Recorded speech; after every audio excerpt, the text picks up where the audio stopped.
ਅਮਰਦਾਸ ਗੁਰ ਹਿਰਦੈ ਧਿਆਉ, ਗੁਰ ਹਿਰਦੈ ਧਿਆਉ। ਸ੍ਰੀ ਗੁਰੂ ਰਾਮਦਾਸ ਗੁਣ ਗਾਵੋ, ਸ੍ਰੀ ਅਰਜਨ ਬਿਘਨਨ ਕੇ ਨਾਸ਼ਕ, ਬਿਘਨਨ ਕੇ ਨਾਸ਼ਕ। ਹਰ ਗੋਬਿੰਦ ਸ਼ੁਭ ਸੁਮਤ ਪ੍ਰਕਾਸ਼ਕ, ਸ੍ਰੀ ਹਰਿ ਰਾਏ ਨਮੋ ਕਰ ਜੋਰੀ, ਨਮੋ ਕਰ ਜੋਰੀ। ਗੁਰ ਹਰਿ ਕ੍ਰਿਸ਼ਨ ਮਨਾਉ ਬਹੋਰੀ, ਸ੍ਰੀ ਤੇਗ ਬਹਾਦਰ ਪਰਮ ਕਿਰਪਾਲਾ, ਵਾਹਿਗੁਰੂ ਪਰਮ ਕਿਰਪਾਲਾ। ਸ੍ਰੀ ਗੁਰੂ ਗੋਬਿੰਦ ਸਿੰਘ ਬਿਸਾਲਾ, ਤਰੋਂ ਤਰਾ ਪਰ ਪੁਨ ਪੁਨ ਸੀਸਾ, ਵਾਹਿਗੁਰੂ ਪੁਨ ਪੁਨ ਸੀਸਾ। ਬੰਦੋਂ ਬਾਰ ਬਾਰ ਜਗਦੀਸਾ, ਜਾ ਮਹਿ ਅੰਮ੍ਰਿਤ ਗਿਆਨ ਹੈ, ਮਾਣਿਕ ਭਗਤ ਬੈਰਾਗ। ਸ੍ਰੀ ਗੁਰੂ ਗ੍ਰੰਥ ਸਾਹਿਬ ਉਦਤ, ਬੰਦੋਂ ਕਰ ਅਨੁਰਾਗ। ਕਹਾਂ ਬੁੱਧ ਪ੍ਰਭ ਤੁਛ ਹਮਾਰੀ, ਬਰਨ ਸਕੈ ਮਹਿਮਾ ਜੋ ਤਿਹਾਰੀ। ਹਮ ਨ ਸਕਤ ਕਰ ਸਿਫਤ ਤੁਮਾਰੀ, आप ले हो तुम कथा सुधारी। हम न सकत कर सिफत तुम्हारी, आप ले हो तुम कथा सुधारी। सतनाम वाहिगुरु साहिब जियो सवैया। या विद बाक अनेक कहे, सुनहानी कशु दिल ते दलगीरी। कीन आहार को बिंद विचारत, मेल करौं जो वो सबा जहांगीरी। वाहिगुरु जी का खालसा, वाहिगुरु जी की फतेह। परम सन्मानयोग जुगो जुग अटल चवर छत्र तख्त दे मालिक सतगुरु श्री गुरु ग्रंथ साहिब सच्चे पातशाह महाराज जी दी पावन पवित्र हजूरी अंदर संध्या समय दे सज रहे दीवाना विच आप जी संगती रूप विच इकत्र हो के हाजूर दी अमृतमई बाणी दा रस भिन्ना कीर्तन श्रवण करके गुरबाणी दा आनंद मान रहे सी। इस अस्थान दी निता प्रति मर्यादा दे तहत जो गुर प्रताप सूरज ग्रंथ दी लड़ीवार कथा आप जी शांति दे मुजस्मे शहीदां दे सरताज पंचम गुरदेव गुरु अर्जन साहब महाराज जी दा पावन पवित्र इतिहास हर रोज श्रवण करते हो।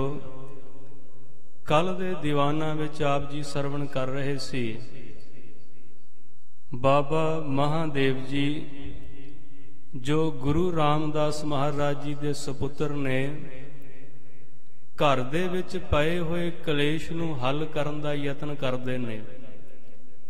बाबे पिरथीए दे कोल जांदे ने, बड़ा समझाउण दा यतन करदे ने। देखो गुरदेव पिता गुरु रामदास महाराज ने आप गुरता गद्दी गुरु अर्जन साहब महाराज नूं बख्शिश कीती है।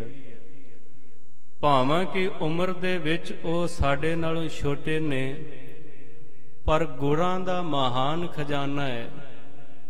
ਦਾਦਾ ਗੁਰਦੇਵ ਪਿਤਾ ਦੇ ਉਹਨਾਂ ਨੂੰ ਬਚਨ ਹੋ ਚੁੱਕੇ ਨੇ, ਦੋਹਿਤਾ ਬਾਣੀ ਕਾ ਬੋਹਿਥਾ। ਇਸ ਕਰਕੇ ਅਸੀਂ ਮਨ ਕਰਕੇ ਬੁੱਧ ਕਰਕੇ ਉਹਨਾਂ ਨਾਲ ਈਰਖਾ ਕਰੀਏ, ਸਾਨੂੰ ਸ਼ੋਭਾ ਨਹੀਂ ਦਿੰਦੀ। ਸਿੱਖ ਸੰਗਤਾਂ ਸਾਡੇ ਘਰ ਵੱਲ ਤੱਕਣਗੀਆਂ, ਕੀ ਮਨ ਵਿੱਚ ਵਿਚਾਰ ਕਰਨਗੀਆਂ ਕਿ ਗੁਰੂ ਦੇ ਪੁੱਤਰ ਆਪਸ ਵਿੱਚ ਈਰਖਾ ਕਰਦੇ ਨੇ, ਇਹਨਾਂ ਦੀ ਬਣਦੀ ਨਹੀਂ। ਕਿਉਂਕਿ ਸੰਗਤਾਂ ਵਿੱਚ ਇਹ ਗੱਲ ਪ੍ਰਗਟ ਹੋ ਚੁੱਕੀ ਹੈ। ਤੁਸੀਂ ਬਾਰ-ਬਾਰ ਉਹਨਾਂ ਦੇ ਸੁਪੁੱਤਰ ਗੁਰੂ ਹਰਗੋਬਿੰਦ ਮਹਾਰਾਜ ਨੂੰ ਜ਼ਹਿਰ ਦੇ ਕੇ ਮਾਰਨ ਦਾ ਯਤਨ ਕੀਤਾ ਹੈ। ਤੁਸੀਂ ਵੱਡੇ ਹੋ, ਘਰ ਦੇ ਵਿੱਚੋਂ ਸਿਆਣੇ ਹੋ, ਐਸੀ ਕੋਈ ਗੱਲ ਨਹੀਂ, ਪਰ ਜਿਹੜੇ ਕਰਮ ਕਰ ਰਹੇ ਹੋ, ਕਰਮ ਤੁਹਾਡੇ ਠੀਕ ਨਹੀਂ, ਇਹ ਤੁਹਾਨੂੰ ਸ਼ੋਭਾ ਨਹੀਂ ਦਿੰਦਾ। ਬਾਬੇ ਪਿਰਥੀਏ ਨੇ ਗੱਲਾਂ ਸੁਣੀਆਂ, ਅੱਗ ਲੱਗ ਗਈ ਅੰਦਰ ਨੂੰ। ਬਾਬੇ ਮਹਾਦੇਵ ਨੂੰ ਕਹਿਣ ਲੱਗੇ, ਤੁਸੀਂ ਵੀ ਉਹਨਾਂ ਦੀ ਤਰ੍ਹਾਂ ਹੀ ਸੋਚਦੇ ਹੋ ਜਿਸ ਤਰ੍ਹਾਂ ਦੂਸਰੇ ਮੂਰਖ ਸੋਚਦੇ ਨੇ। ਉਹਨੂੰ ਸਿੱਖ ਸੰਗਤਾਂ ਭਾਵਨਾ ਵਾਲੀਆਂ ਮੂਰਖ ਦਿਖਾਈ ਦਿੰਦੀਆਂ। ਇਹ ਬੜੀ ਵੱਡੀ ਸਮੱਸਿਆ ਹੈ ਮਨੁੱਖ ਜਾਤੀ ਦੀ। ਜਦੋਂ ਵੀ ਕੋਈ ਗੁਰੂ ਕਾ ਸਿੱਖ ਭਾਵਨਾ ਦੇ ਵਿੱਚ ਖੀਮਾ ਹੋ ਕੇ ਗੁਰੂ ਦੇ ਚਰਨ ਸਪਰਸ਼ ਕਰਦਾ ਹੈ, ਦੁਨੀਆ ਦੀ ਨਿਗਾਹ ਦੇ ਵਿੱਚ ਉਹਦੇ ਵਰਗਾ ਹੋਰ ਕੋਈ ਮੂਰਖ ਅਣਜਾਣ ਪ੍ਰਾਣੀ ਨਹੀਂ। ਜਿਸ ਦਿਨ ਗੁਰਦੇਵ ਗੁਰੂ ਗੋਬਿੰਦ ਸਿੰਘ ਮਹਾਰਾਜ ਦਮਦਮਾ ਸਾਹਿਬ ਦੀ ਧਰਤੀ ਨੂੰ ਛੱਡ ਕੇ ਨੰਦੇੜ ਨੂੰ ਜਾਣ ਲੱਗੇ ਸਨ, ਭਾਈ ਡੱਲੇ ਨੂੰ ਕਹਿਣ ਲੱਗੇ, ਡੱਲਿਆ ਜੇ ਸਾਡੇ ਨਾਲ ਚੱਲੇ, ਇੱਕ ਛੋਟੇ ਜਿਹੇ ਖਿੱਤੇ ਦਾ ਸਰਦਾਰ ਹੈ, ਤੈਨੂੰ ਦਿੱਲੀ ਦਾ ਬਾਦਸ਼ਾਹ ਬਣਾ ਦਿਆਂਗੇ, ਸਾਡੇ ਨਾਲ ਚੱਲ। ਡੱਲੇ ਦੇ ਭਰਾ ਦੇ ਕੰਨੀ ਇਹ ਆਵਾਜ਼ ਪਈ, ਬੋਲ ਸੁਣੇ, ਕਹਿਣ ਲੱਗਾ, ਡੱਲਿਆ ਤੈਨੂੰ ਸੱਚ ਦੱਸਾਂ, ਇਸ ਗੁਰੂ ਗੋਬਿੰਦ ਸਿੰਘ ਨੇ ਜਿਹੋ ਜਿਹੀ ਪਾਤਸ਼ਾਹੀ ਆਪਣੇ ਪੁੱਤਰਾਂ ਨੂੰ ਦਿੱਤੀ ਹੈ ਨਾ ਚਮਕੌਰ ਦੇ ਵਿੱਚ, ਤੈਨੂੰ ਵੀ ਉਸ ਤਰ੍ਹਾਂ ਦੀ ਬਾਦਸ਼ਾਹੀ ਦੇਗਾ, ਹੋਰ ਇਸ ਤੋਂ ਇਲਾਵਾ ਤੈਨੂੰ ਕੁਝ ਨਹੀਂ ਮਿਲਣਾ। ਦੁਨੀਆ ਹਮੇਸ਼ਾ ਬੁੱਧੀ ਦੇ ਤਲ ਤੇ ਸੋਚਦੀ ਹੈ, ਵਿਚਾਰ ਦੇ ਤਲ ਤੇ ਸੋਚਦੀ ਹੈ। ਜਿੰਨਾ ਚਿਰ ਤੱਕ ਵਿਚਾਰ ਦੇ ਤਲ ਤੇ ਗੁਰੂ ਨਾਲ ਪ੍ਰੇਮ ਬਣਾਓਗੇ ਕਦੀ ਨਹੀਂ ਬਣੇਗਾ, ਭਾਵਨਾ ਦੇ ਤਲ ਤੇ ਗੁਰੂ ਨਾਲ ਪ੍ਰੇਮ ਬਣੇਗਾ। ਜੇ ਇੱਕ ਮਾਂ ਆਪਣੇ ਬੱਚੇ ਦੇ ਨਾਲ ਵਿਚਾਰ ਦੇ ਤੌਰ ਤੇ ਪ੍ਰੇਮ ਪਾਉਣਾ ਚਾਹੇ, ਇੱਕ ਛੋਟਾ ਜਿਹਾ ਬੱਚਾ ਜਿਹਨੂੰ ਮਾਂ ਪਾਲ ਰਹੀ ਹੈ, ਹਰ ਇੱਕ ਤਰ੍ਹਾਂ ਕਰਕੇ ਉਹਦੀ ਸੇਵਾ ਕਰਦੀ ਹੈ, ਬੱਚਾ ਉਹਨੂੰ ਕੋਈ ਮਹੀਨੇ ਦੀ ਤਨਖਾਹ ਤੇ ਨਹੀਂ ਦੇ ਰਿਹਾ। ਜੇ ਵਿਚਾਰ ਦੇ ਤਲ ਤੇ ਸੋਚੀਏ, ਇਹੀ ਗੱਲ ਪੱਛਮੀ ਮੁਲਕਾਂ ਦੇ ਵਿੱਚ ਜਦੋਂ ਵਿਚਾਰ ਉੱਤੇ ਜ਼ੋਰ ਦਿੱਤਾ ਗਿਆ, ਸਾਰੇ ਰਿਸ਼ਤੇ ਖੇਰੂ ਖੇਰੂ ਹੋ ਗਏ। ਮਾਂ ਪੁੱਤਰ ਦਾ ਰਿਸ਼ਤਾ, ਪਿਓ ਧੀ ਦਾ ਰਿਸ਼ਤਾ, ਸਿਰਫ ਇੱਕੋ ਗੱਲ ਦੇਖਦੇ ਨੇ, ਜਿਹੜਾ ਕਮਾ ਰਿਹਾ ਹੈ, ਮਹੀਨੇ ਦਾ ਦੇ ਰਿਹਾ, ਉਹਦੇ ਨਾਲ ਪਿਆਰ ਕਾਇਮ ਹੈ, ਉਹ ਵੀ ਉੱਪਰੋਂ ਉੱਪਰੋਂ ਝੂਠਾ। ਇੱਕ ਮਹੀਨਾ ਕਿਸੇ ਬਜ਼ੁਰਗ ਦੀ ਸੇਵਾ ਕਰਨੀ ਪੈ ਜੇ, ਉਹ ਵਿਚਾਰ ਕੇ ਦੇਖਦੇ ਨੇ ਹੁਣ ਤਾਂ ਇਹ ਖਰਚਾ ਕਰਾ ਰਿਹਾ, ਦੇ ਕੁਛ ਨਹੀਂ ਰਿਹਾ, ਨਾਲ ਦੀ ਨਾਲ ਬਿਰਧ ਆਸ਼ਰਮ ਵਿੱਚ ਭੇਜ ਦਿਓ। ਇਹ ਵਿਚਾਰ ਕਹਿੰਦੀ ਇਸ ਗੱਲ ਨੂੰ। ਸੋ ਇਸ ਕਰਕੇ ਬਾਬਾ ਪਿਰਥੀਆ ਵਿਚਾਰ ਦੇ ਤਲ ਤੇ ਸੋਚਦਾ ਹੈ, ਤੇ ਉਹਦੇ ਵਾਸਤੇ ਗੁਰੂ ਅਰਜਨ ਸਾਹਿਬ ਮਹਾਰਾਜ ਕੋਈ ਬਹੁਤੀ ਵੱਡੀ ਸ਼ਖਸੀਅਤ ਨਹੀਂ। ਪਰ ਜਦੋਂ ਨਹੀਂ ਮੰਨਿਆ, ਬਾਬਾ ਮਹਾਦੇਵ ਕਹਿਣ ਲੱਗੇ, ਫਿਰ ਯਾਦ ਰੱਖੀ ਸਾਰੀ ਜ਼ਿੰਦਗੀ ਚਿੰਤਾ ਦੇ ਅੰਦਰ ਸੜਦਾ ਰਹੇਗਾ, ਬਣਨਾ ਤੇਰਾ ਵੀ ਕੁਛ ਨਹੀਂ। ਇੰਨੀ ਗੱਲ ਕਹਿ ਕੇ ਘਰੋਂ ਉੱਠੇ ਨੇ ਤੇ ਗੁਰੂ ਅਰਜਨ ਸਾਹਿਬ ਮਹਾਰਾਜ ਦੇ ਘਰ ਵਿੱਚ ਆ ਗਏ। ਸਾਹਮਣੇ ਦੇਖਿਆ ਬਾਲ ਹਰਗੋਬਿੰਦ ਗੋਦੀ ਵਿੱਚ ਖੇਡ ਰਿਹਾ, ਚੁੱਕਿਆ ਗੋਦੀ ਵਿੱਚੋਂ, ਮੱਥਾ ਚੁੰਮਿਆ, ਆਸੀਸ ਦੇ ਕੇ ਕਹਿਣ ਲੱਗੇ, ਯਤਨ ਤੇ ਬੜੇ ਕੀਤੇ ਸਨ, ਪਰ ਗੁਰੂ ਨਾਨਕ ਨੇ ਤੈਨੂੰ ਹੱਥ ਦੇ ਕੇ ਬਚਾ ਲਿਆ। ਸਤਿਗੁਰੂ ਗੁਰੂ ਗ੍ਰੰਥ ਸਾਹਿਬ ਮਹਾਰਾਜ ਬਾਰ-ਬਾਰ ਸਿੱਖ ਦੇ ਅੰਦਰ ਭਾਵਨਾ ਬਣਾਉਣ ਦਾ ਯਤਨ ਕਰਨਗੇ। ਯਾਦ ਰੱਖਿਓ, ਇੰਨੀ ਗੱਲ ਹੋਣ ਦੀ ਢੇਰ ਸੀ। ਪਿਰਥੀਆ ਸੱਚਮੁੱਚ ਚਿੰਤਾ ਦੇ ਵਿੱਚ ਪੈ ਗਿਆ। ਅੱਜ ਰਾਤ ਨੂੰ ਰੋਟੀ ਨਹੀਂ ਖਾਧੀ। ਬੀਬੀ ਕਰਮੋਂ ਕੋਲ ਆਈ ਹੈ, ਆ ਕੇ ਦਿਲਾਸਾ ਦਿੱਤਾ ਹੈ, ਉਤਸ਼ਾਹ ਦਿੱਤਾ ਹੈ। ਕਿਹੜਾ ਤੁਹਾਡੀ ਕਿਹੜੀ ਘਟ ਚੱਲਦੀ ਏ? ਅਜੇ ਤਾਂ ਸੰਗਤਾਂ ਨੂੰ ਪੂਰਾ ਪਤਾ ਵੀ ਨਹੀਂ ਲੱਗ ਸਕਿਆ ਕਿ ਗੁਰਤਾ ਗੱਦੀ ਤੇ ਕੌਣ ਬੈਠਾ ਹੈ। ਲੰਮੇ ਸਮੇਂ ਤੋਂ ਪ੍ਰਬੰਧ ਤੁਹਾਡੇ ਹੱਥ ਵਿੱਚ ਰਿਹਾ ਹੈ। ਮਸੰਦਾਂ ਤੋਂ ਕਾਰ ਵਿਹਾਰ ਤੁਸੀਂ ਕਰਾਉਂਦੇ ਰਹੇ, ਦਸਵੰਧ ਤੁਸੀਂ ਇਕੱਠਾ ਕਰਦੇ ਰਹੇ, ਲੰਗਰ ਦੀ ਸੰਭਾਲ ਤੁਸੀਂ ਕਰਦੇ ਰਹੇ। ਦੁਨੀਆ ਦੀ ਨਜ਼ਰ ਵਿੱਚ ਤੁਸੀਂ ਹੀ ਗੁਰੂ ਹੋ, ਕਿਉਂਕਿ ਪ੍ਰਬੰਧ ਤੁਹਾਡੇ ਕੋਲ ਰਿਹਾ ਹੈ।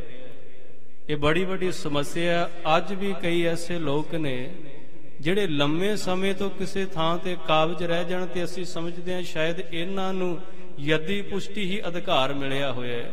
ਪਰ ਐਸੀ ਕੋਈ ਗੱਲ ਨਹੀਂ। ਇੱਥੇ ਤਾਂ ਜਿਹੜਾ ਭਾਵਨਾ ਦੇ ਨਾਲ ਆਏਗਾ, ਭਾਵੇਂ ਕੋਈ 10 ਸਾਲ ਤੋਂ ਆ ਰਿਹਾ ਹੈ, ਭਾਵੇਂ ਕੋਈ 10 ਘੰਟਿਆਂ ਤੋਂ ਆਉਣਾ ਸ਼ੁਰੂ ਹੋਇਆ, ਅਧਿਕਾਰ ਇੱਕੋ ਜਿਹਾ ਹੈ। ਦਰ ਹੀ ਐਸਾ ਹੈ। ਸਤਿਗੁਰੂ ਨੇ ਕਿਰਪਾ ਕੀਤੀ, ਬੀਬੀ ਕਰਮੋ ਨੇ ਬਾਰ-ਬਾਰ ਉਕਸਾਉਣ ਦਾ ਯਤਨ ਕੀਤਾ ਹੈ, ਤੇ ਜਿਹੜੇ ਬਚਨ ਬਾਰ-ਬਾਰ ਕਹੇ ਨੇ ਧੀਰਜ ਦੇਣ ਵਾਸਤੇ ਆਪਣੇ ਕਪਟੀ ਪਤੀ ਨੂੰ, ਉਹਨਾਂ ਨੂੰ ਭਾਈ ਸੰਤੋਖ ਸਿੰਘ ਜੀ ਨੇ ਬਾਖੂਬੀ ਢੰਗ ਨਾਲ ਬਿਆਨ ਕੀਤਾ ਹੈ। ਆਓ ਮਨ ਬਿਰਤੀਆਂ ਇਕਾਗਰ ਕਰਕੇ ਗੁਰੂ ਅਰਜਨ ਸਾਹਿਬ ਮਹਾਰਾਜ ਦਾ ਪਵਿੱਤਰ ਇਤਿਹਾਸ ਸਰਵਣ ਕਰਨ ਤੋਂ ਪਹਿਲਾਂ ਆਸੀਸ ਬਖਸ਼ੋ।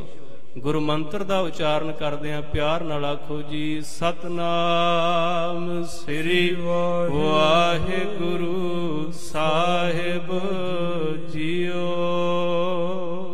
ਸਵਈਆ ਯਾ ਵਿਦਵਾਕ ਅਨੇਕ ਕਹੇ, ਸੁਨ ਹਾਨੀ ਕਛੂ ਦਿਲ ਤੇ ਦਲਗੀਰੀ। ਬੀਬੀ ਕਰਮੋ ਨੇ ਬਾਬੇ ਪਿਰਥੀਏ ਨੂੰ ਬਾਰ-ਬਾਰ ਕਿਹਾ, ਕਿਉਂ ਦਲਗੀਰ ਹੋਏ ਬੈਠੇ ਹੋ? ਉਦਾਸ ਹੋਣ ਦੀ ਲੋੜ ਨਹੀਂ। ਦਿੱਲੀ ਦਾ ਬਾਦਸ਼ਾਹ ਜਹਾਂਗੀਰ, ਉਹਦੇ ਜਿਤਨੇ ਵੀ ਦਰਬਾਰੀ ਨੇ, ਉਹਦੇ ਨੌਕਰ ਚਾਕਰ, ਉਹਦੇ ਮੰਤਰੀ ਵਜ਼ੀਰ, ਸਾਰੇ ਤੁਹਾਡੇ ਨਾਲ ਬੜੀ ਨੇੜਤਾ ਰੱਖਦੇ ਨੇ। ਤੁਸੀਂ ਉੱਥੇ ਜਾ ਕੇ ਕਿਉਂ ਨਹੀਂ ਫਰਿਆਦੀ ਹੁੰਦੇ? ਆਪਣੇ ਅੰਦਰ ਬੈਠ ਕੇ ਕਿਉਂ ਚਿੰਤਾ ਕਰਦੇ ਹੋ? ਆਪਣੀ ਘਰ ਵਾਲੀ ਦੇ ਇਸ ਤਰ੍ਹਾਂ ਦੇ ਬੋਲ ਸੁਣ ਕੇ ਹੁਣ ਥੋੜਾ ਜਿਹਾ ਮਨ ਨੂੰ ਧੀਰਜ ਆਇਆ ਹੈ। ਕੀਨੇ ਆਹਾਰ ਕੋ ਬ੍ਰਿੰਦ ਵਿਚਾਰਤ, ਮੇਲ ਕਰੋ ਜੋ ਸਭਾ ਜਹਾਂਗੀਰੀ। ਆਖੇ ਲੱਗ ਕੇ ਆਪਣੀ ਘਰ ਵਾਲੀ ਦਾ ਅੱਜ ਰਾਤ ਦਾ ਪ੍ਰਸ਼ਾਦਾ ਛਕਿਆ। ਸੁਣ ਤੋਂ ਛਕਣ ਤੋਂ ਬਾਅਦ ਲੰਮਾ ਸਮਾਂ ਵਿਚਾਰ ਵਿੱਚ ਲੰਘਾ ਦਿੱਤਾ ਹੈ। ਸਾਰੀ ਰਾਤ ਮਨ ਵਿੱਚ ਘਾੜਤਾਂ ਘੜਦਾ ਰਿਹਾ, ਕਿਵੇਂ ਜਾ ਕੇ ਜਹਾਂਗੀਰ ਨੂੰ ਕਹਾਣੀ ਬਣਾ ਕੇ ਸੁਣਾਉਣੀ ਹੈ। ਹੋਏ ਸਹਾਇਕ ਮੇਰੇ ਸਭੈ, ਕਹਿ ਕਹਿ ਜੋ ਸੁਣਾਵਹਿਗੇ ਮਮ ਪੀਰੀ। ਦੇਖੋ, ਦੁਸ਼ਟ ਬੰਦਾ ਕਈ ਤਰ੍ਹਾਂ ਦੇ ਯਤਨ ਕਰਦਾ ਹੈ। ਕਹਿਣ ਲੱਗਾ, ਮੈਂ ਜਿਹੜੇ ਉਹਦੇ ਮੰਤਰੀ ਵਜ਼ੀਰ ਨੇ, ਉਹਨਾਂ ਸਾਰਿਆਂ ਨੂੰ ਮੈਂ ਆਪਣੇ ਵੱਲ ਕਰ ਲਵਾਂਗਾ, ਕਿਉਂਕਿ ਪੈਸਾ ਤੇ ਇਹਦੇ ਕੋਲ ਹੈ ਹੀ ਸੀ। ਜਿਤਨਾ ਵੀ ਮਸੰਦ ਲੈ ਕੇ ਆਉਂਦੇ ਸਨ, ਇਹ ਸਾਰਾ ਆਪਣੇ ਅਧਿਕਾਰ ਵਿੱਚ ਕਰ ਲੈਂਦਾ ਸੀ। ਇਹਨੇ ਤਾਂ ਇੱਥੋਂ ਤੱਕ ਯਤਨ ਕਰ ਛੱਡਿਆ ਸੀ ਕਿ ਗੁਰੂ ਘਰ ਦੇ ਲੰਗਰ ਵੀ ਮਸਤਾਨੇ ਕਰ ਦਿੱਤੇ ਸਨ। ਗੁਰੂ ਅਰਜਨ ਸਾਹਿਬ ਦੇ ਕੋਲ ਸੰਗਤ ਨੂੰ ਪਹੁੰਚਣ ਹੀ ਨਾ ਦੇਣਾ, ਰਸਤੇ ਵਿੱਚੋਂ ਹੀ ਭਰਮਾ ਕੇ ਆਪਣੇ ਘਰ ਲੈ ਆਉਣਾ, ਤੇ ਇਲਾਕਿਆਂ ਦੀ ਕਾਰ ਭੇਟਾ 10 ਨੌਹਾਂ ਦੀ ਕਿਰਤ ਸੰਗਤਾਂ ਦੀ ਆਪਣੇ ਘਰ ਨੱਪ ਲੈਣੀ। ਇਸ ਤਰ੍ਹਾਂ ਜਦੋਂ ਪੈਸੇ ਦੇ ਹੰਕਾਰ ਵਿੱਚ ਸੋਚਦਾ ਹੈ ਕਿ ਪੈਸੇ ਦੇ ਕੇ ਆਪਣੇ ਵੱਲ ਕਰ ਲਵਾਂਗਾ, ਤੇ ਜਿਤਨੀ ਵੀ ਮੇਰਾ ਦਰਦ ਹੈ, ਮੇਰਾ ਦੁੱਖ, ਮੇਰੇ ਅੰਦਰ ਦਾ ਸਾੜਾ ਹੈ, ਇਹ ਜਹਾਂਗੀਰ ਦੇ ਅਹਿਲਕਾਰ ਆਪਣੇ ਆਪ ਹੀ ਉਸ ਬਾਦਸ਼ਾਹ ਅੱਗੇ ਬਿਆਨ ਕਰ ਦੇਣਗੇ। ਜੇ ਧਨ ਕੋ ਆਪਣੇ ਕਰ ਹੋ ਇਹੋ, ਬੈਠੋ ਰਹਿ ਨ ਪੜੈ ਲਿਖ ਚੀਰੀ। ਹਾਂ, ਲੰਮਾ ਸਮਾਂ ਆਪਣੇ ਅੰਦਰ ਬੈਠ ਕੇ ਇਹੀ ਵਿਚਾਰ ਕਰਦਾ ਰਿਹਾ ਕਿ ਦੇਖਾਂਗਾ ਜਦੋਂ ਬਾਦਸ਼ਾਹ ਵੱਲੋਂ ਹੁਕਮਨਾਮਾ ਜਾਰੀ ਹੋਏਗਾ, ਜਦੋਂ ਗੁਰੂ ਅਰਜਨ ਸਾਹਿਬ ਜੀ ਦੇ ਨਾਂ ਇਹ ਚਿੱਠੀ ਆਏਗੀ ਦਿੱਲੀ ਦਰਬਾਰ ਵਿੱਚੋਂ ਕਿ ਆ ਕੇ ਤੇ ਪੇਸ਼ ਹੋਵੋ, ਦੇਖਾਂਗਾ ਫਿਰ ਕਿੰਨੀ ਕੁ ਦੇਰ ਇਸ ਹਰਮੰਦਰ ਦੇ ਵਿੱਚ ਟਿਕੇ ਰਹਿੰਦੇ ਹਨ। ਸਵਈਆ ਰਹਿਨ ਕੋ ਨੈਣ ਮੈਂ ਨੀਂਦ ਨਹੀਂ, ਵਿੱਚ ਐਨ ਕੇ ਸੈਨ ਰਹਿਓ ਪਰ ਕੈ। ਭਾਈ ਸੰਤੋਖ ਸਿੰਘ ਜੀ ਕਹਿੰਦੇ, ਕਪਟੀ ਬੰਦੇ ਨੂੰ ਕਦੀ ਚੈਨ ਨਹੀਂ ਆਉਂਦਾ। ਅੱਜ ਸਾਰੀ ਰਾਤ ਲੰਘ ਚੱਲੀ ਹੈ, ਪਾਸੇ ਪਲਟਦੇ ਆਂ, ਅੱਖਾਂ ਝਪਕ ਰਿਹਾ ਹੈ, ਸੌਣ ਦਾ ਵਕਤ ਹੈ, ਪਰ ਸਾਰੀ ਰਾਤ ਚਿੰਤਾ ਦੇ ਵਿੱਚ ਜਾਗ ਰਿਹਾ ਹੈ। ਪਾਪ ਵਿਖੈ ਅਨੁਰਾਗਤ ਜਾਗਤ, ਲਾਗਤ ਨਾ ਪਲਕੈ ਥਿਰਕੈ। ਹਾਂ, ਇੱਕ ਪਲ ਵੀ ਟਿਕ ਕੇ ਆਰਾਮ ਦੇ ਨਾਲ ਸੌਂ ਨਹੀਂ ਸਕਦਾ। ਕਾਰਨ ਕਹਿੰਦੇ ਪਾਪ ਦੇ ਨਾਲ ਬੜਾ ਪਿਆਰ ਪਾਈ ਬੈਠਾ ਹੈ, ਬੜਾ ਵੱਡਾ ਮਨਸੂਬਾ ਘੜ ਰਿਹਾ ਹੈ, ਬੜੀ ਵੱਡੀ ਘਟਨਾ ਨੂੰ ਅੰਜਾਮ ਦੇਣਾ ਚਾਹੁੰਦਾ ਹੈ। ਕੱਲੇ ਗੁਰੂ ਅਰਜਨ ਸਾਹਿਬ ਨੂੰ ਨਹੀਂ, ਉਹਨਾਂ ਦੇ ਪੁੱਤਰ ਨੂੰ ਵੀ ਮਾਰਨ ਦੇ ਇਰਾਦੇ ਬਣਾ ਰਿਹਾ ਹੈ। ਸ਼ੋਕਤ ਬਰਾਤ ਉਡੀਕਤ ਹੀ ਨਿਸ, ਚਾਰ ਕਢੀ ਤੇ ਚਲ ਕਿਉ ਚਲਿਓ ਚਰ ਕੈ। ਹਾਂ, ਇਸ ਤਰ੍ਹਾਂ ਜਦੋਂ ਸਾਰੀ ਰਾਤ ਸੋਚਦਿਆਂ ਆਖਰ ਪ੍ਰਭਾਤ ਦਾ ਸਮਾਂ ਆਇਆ, ਅਜੇ ਮੂੰਹ ਹਨੇਰਾ ਸੀ, ਤੇ ਅੰਮ੍ਰਿਤਸਰ ਦੇ ਇਲਾਕੇ ਵਿੱਚ ਬਾਬੇ ਪਿਰਥੀਏ ਦੀ ਇੰਨੀ ਕੋ ਬਦਨਾਮੀ ਹੋ ਗਈ, ਕਿਉਂਕਿ ਜਿਸ ਵਕਤ ਪੰਡਤ ਦਹੀਂ ਵਿੱਚ ਜ਼ਹਿਰ ਮਿਲਾ ਕੇ ਬਾਲ ਹਰਗੋਬਿੰਦ ਨੂੰ ਛਕਾਉਣ ਲੱਗਾ, ਉਹ ਰਾਜ ਖੁੱਲਣ ਕਰਕੇ ਲੋਕ ਇਹਦੇ ਉੱਤੇ ਥੂ ਥੂ ਪੈ ਕਰਦੇ ਸਨ ਕਿ ਆਪਣੇ ਭਰਾ ਦੇ ਪੁੱਤਰ ਨੂੰ ਇਹ ਇਨਸਾਨੀਅਤ ਨਹੀਂ, ਇਹ ਤਾਂ ਵਹਿਸ਼ੀਪੁਣਾ ਹੈ। ਲੋਕਾਂ ਦੇ ਤਾਨੇ ਸੁਣ ਸੁਣ ਕੇ ਇੰਨਾ ਤੰਗ ਆ ਚੁੱਕਾ ਹੈ ਕਿ ਪਰਿਵਾਰ ਸਮੇਤ ਅੱਜ ਰਾਤ ਨੂੰ ਅੰਮ੍ਰਿਤਸਰ ਦੀ ਧਰਤੀ ਨੂੰ ਛੱਡ ਜਾਣ ਦਾ ਇਰਾਦਾ ਬਣਾਈ ਬੈਠਾ ਹੈ। ਉਧਰੋਂ ਪ੍ਰਭਾਤ ਹੋਣ ਵਾਲੀ ਏ, ਅਜੇ ਮੂੰਹ ਹਨੇਰਾ ਹੈ ਤੇ ਬਾਬਾ ਪਿਰਥੀਆ ਹੁਣ ਅੰਮ੍ਰਿਤਸਰ ਦੀ ਧਰਤੀ ਤੋਂ ਚੱਲਣ ਲੱਗਾ ਹੈ। ਸੇਵਕ ਦਾਸੀ ਲਿਏ ਬਨਤਾ ਸੰਗ ਔਰ ਸਮਾਜ ਸਭੈ ਭਰ ਕੈ। ਆਪਣੇ ਚੇਲਿਆਂ ਚਾਪਟਿਆਂ ਨੂੰ ਨਾਲ ਲਿਆ, ਆਪਣੀ ਘਰ ਵਾਲੀ ਸਮੇਤ ਪਰਿਵਾਰ ਦੇ ਜਿਤਨਾ ਵੀ ਅੰਨ ਧਨ ਸੀ ਸਾਰਾ ਕੁਝ ਗੱਡਿਆਂ ਤੇ ਲੱਦ ਕੇ ਲਾਹੌਰ ਵੱਲ ਨੂੰ ਚੱਲਣ ਲੱਗਾ ਹੈ। ਪੰਥ ਪਰੇ ਇੱਕ ਦਵੈ ਦਿਨ ਮੈਂ ਜਬ ਹੋਤ ਪਇਓ ਸੁਧ ਕਾਹੂ ਦਾਈ। 2 ਕੁ ਦਿਨ ਲੱਗ ਗਏ ਇਹਨੂੰ ਲਾਹੌਰ ਦੇ ਰਸਤੇ ਤੇ ਚੱਲਦਿਆਂ ਹੋਇਆਂ। ਕੱਚਾ ਰਸਤਾ ਹੈ, ਸਫ਼ਰ ਲੰਬੇਰਾ ਹੈ, ਆਰਾਮ ਦੇ ਨਾਲ ਚੱਲਦਾ ਹੈ। ਜਦੋਂ ਥੱਕ ਜਾਂਦਾ ਹੈ ਖਲੋ ਜਾਂਦਾ ਹੈ ਆਰਾਮ ਵਾਸਤੇ। ਭਾਈ ਸਾਹਿਬ ਕਹਿੰਦੇ ਅੱਜ ਇਹਨੂੰ ਦੂਜਾ ਦਿਨ ਲੰਘਦਾ ਪਿਆ ਰਸਤੇ ਉੱਪਰ ਚੱਲਦਿਆਂ। ਇੰਨੇ ਚਿਰ ਨੂੰ ਇਹਨੂੰ ਕਿਸੇ ਮਨੁੱਖ ਨੇ ਆਣ ਕੇ ਇੱਕ ਖਬਰ ਦਿੱਤੀ ਹੈ ਸੁਲਹੀ ਇਤਿਓਰ ਅਬੈ ਪਤ ਸ਼ਾਹ ਕੇ ਪਾਸ ਨ ਸੋ ਸੁਨਾਈ। ਉਹ ਖਬਰ ਕੀ ਸੀ? ਕਹਿਣ ਲੱਗੇ ਬਾਬਾ ਪਿਰਥੀਆ ਸੁਣਿਆ ਸੁਲਭੀ ਖਾਨ ਤੇਰਾ ਬੜਾ ਪੁਰਾਣਾ ਮਿੱਤਰ ਹੈ ਤੇ ਯਾਦ ਰੱਖ ਸੁਲਹੀ ਖਾਨ ਅੱਜ ਕੱਲ ਮਾਝੇ ਦੀ ਧਰਤੀ ਤੇ ਆਇਆ ਹੋਇਆ ਹੈ। ਇਹ ਖਬਰ ਮੈਂ ਪੱਕੀ ਦੇ ਰਿਹਾ ਕਿਉਂਕਿ ਬਾਦਸ਼ਾਹ ਦੇ ਦਰਬਾਰ ਵਿੱਚੋਂ ਵੀ ਪਤਾ ਕੀਤਾ ਹੈ, ਉਥੇ ਸੁਲਭੀ ਖਾਂ ਗੈਰ ਹਾਜ਼ਰ ਹੈ। ਸੋ ਇਸ ਵਾਸਤੇ ਉਹ ਲੰਬੇਰੇ ਸਮੇਂ ਤੋਂ ਇਸ ਧਰਤੀ ਤੇ ਅੰਮ੍ਰਿਤਸਰ ਦੇ ਇਲਾਕੇ ਵਿੱਚ ਵਿਚਰ ਰਿਹਾ ਹੈ। ਹੋਤ ਪਇਓ ਸੋ ਪ੍ਰਸੰਨ ਹਿਰਦੈ ਮਹਿ ਕਾਰਜ ਮੋਹਿ ਬਨੈ ਦੁਨਾਈ। ਕਹਿੰਦੇ ਬੜਾ ਖੁਸ਼ ਹੋਇਆ ਬਾਬਾ ਪਿਰਥੀਆ, ਸੁਣਦਿਆਂ ਸਾਰੀ ਖੇੜੇ ਦੇ ਵਿੱਚ ਆ ਗਿਆ ਕਿ ਮੇਰਾ ਮਿੱਤਰ ਸੁਲਹੀ ਖਾਂ ਸੱਚਮੁੱਚ ਇੱਧਰ ਆਇਆ ਹੋਇਆ ਹੈ। ਸੁਣਦਿਆਂ ਸਾਰੀ ਮਨ ਵਿੱਚ ਸੋਚਣ ਲੱਗਾ ਵੀ ਬਿਨਾਂ ਹੀ ਯਤਨ ਦੇ ਹੁਣ ਕੰਮ ਬਣ ਜਾਏਗਾ। ਹੇ ਹਰੀ ਗ੍ਰਾਮ ਵਿਖੇ ਉਤਰਿਓ ਦਿਨ ਕੇਤਿਕ ਕੋ ਕੁਛ ਕਾਰ ਲਈ। ਪਤਾ ਲੱਗਾ ਕਿ ਉਹ ਲੰਬੇਰੇ ਸਮੇਂ ਤੋਂ ਪਿਛਲੇ ਕੁਝ ਦਿਨਾਂ ਤੋਂ ਲਾਹੌਰ ਦੇ ਲਾਗੇ ਪਿੰਡ ਹੈ ਇੱਕ ਹੇਹਰ। ਕਹਿੰਦੇ ਉੱਥੇ ਕਈ ਦਿਨਾਂ ਤੋਂ ਸੁਲਹੀ ਖਾਨ ਨੇ ਆ ਕੇ ਆਪਣਾ ਡੇਰਾ ਪਾਇਆ, ਤੰਬੂ ਲਾਏ ਨੇ ਤੇ ਉਹ ਇਲਾਕੇ ਦੇ ਆਸੇ ਪਾਸੇ ਦੇ ਪਿੰਡਾਂ ਵਿੱਚੋਂ ਜੋ ਉਸ ਸਮੇਂ ਜਜੀਆ ਲੱਗਦਾ ਸੀ, ਟੈਕਸ ਸੀ, ਉਹਦੀ ਰਕਮ ਨੂੰ ਵਸੂਲ ਕਰ ਰਿਹਾ ਸੀ। ਜਦੋਂ ਇਹਨੂੰ ਪਤਾ ਲੱਗਾ, ਕਿਉਂਕਿ ਇੱਕ ਹੇਰਾ ਪਿੰਡ ਹੈ ਜੋ ਰਾਜਾ ਸਾਂਸੀ ਏਅਰਪੋਰਟ ਦੇ ਲਾਗੇ ਵੀ ਇੱਕ ਪਿੰਡ ਹੈ ਹੇਰ, ਪਰ ਇਸ ਪਿੰਡ ਦਾ ਨਾਂ ਹੈ ਡਬਲ ਹਾਹੇ ਲੱਗਦੇ ਨੇ ਹੇਹਰ।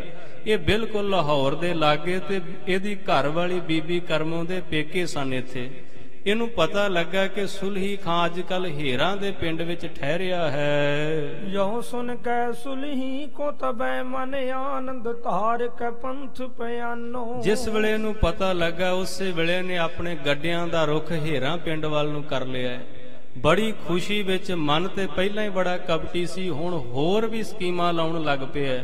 ਕਿਵੇਂ ਗੁਰੂ ਅਰਜਨ ਸਾਹਿਬ ਨੂੰ ਗ੍ਰਿਫਤਾਰ ਕਰਾਵਾਂ, ਕਿਹੋ ਜਿਹੇ ਵਿਚਾਰ ਸੁਲਹੀ ਖਾਨ ਦੇ ਅੱਗੇ ਰੱਖਾਂ ਕਿ ਸੁਣਦਿਆਂ ਸਾਰੀ ਉਹਨੂੰ ਅੱਗ ਲੱਗ ਉੱਠੇ।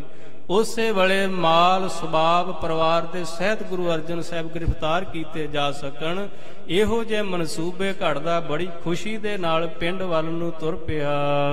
ਭਾਂਤ ਅਨੇਕ ਗਿਨੈ ਗਿਨਤੀ ਨਿਜ ਕਾਰਜ ਸਿੱਧ ਪਇਓ ਪਹਿਚਾਨੋ।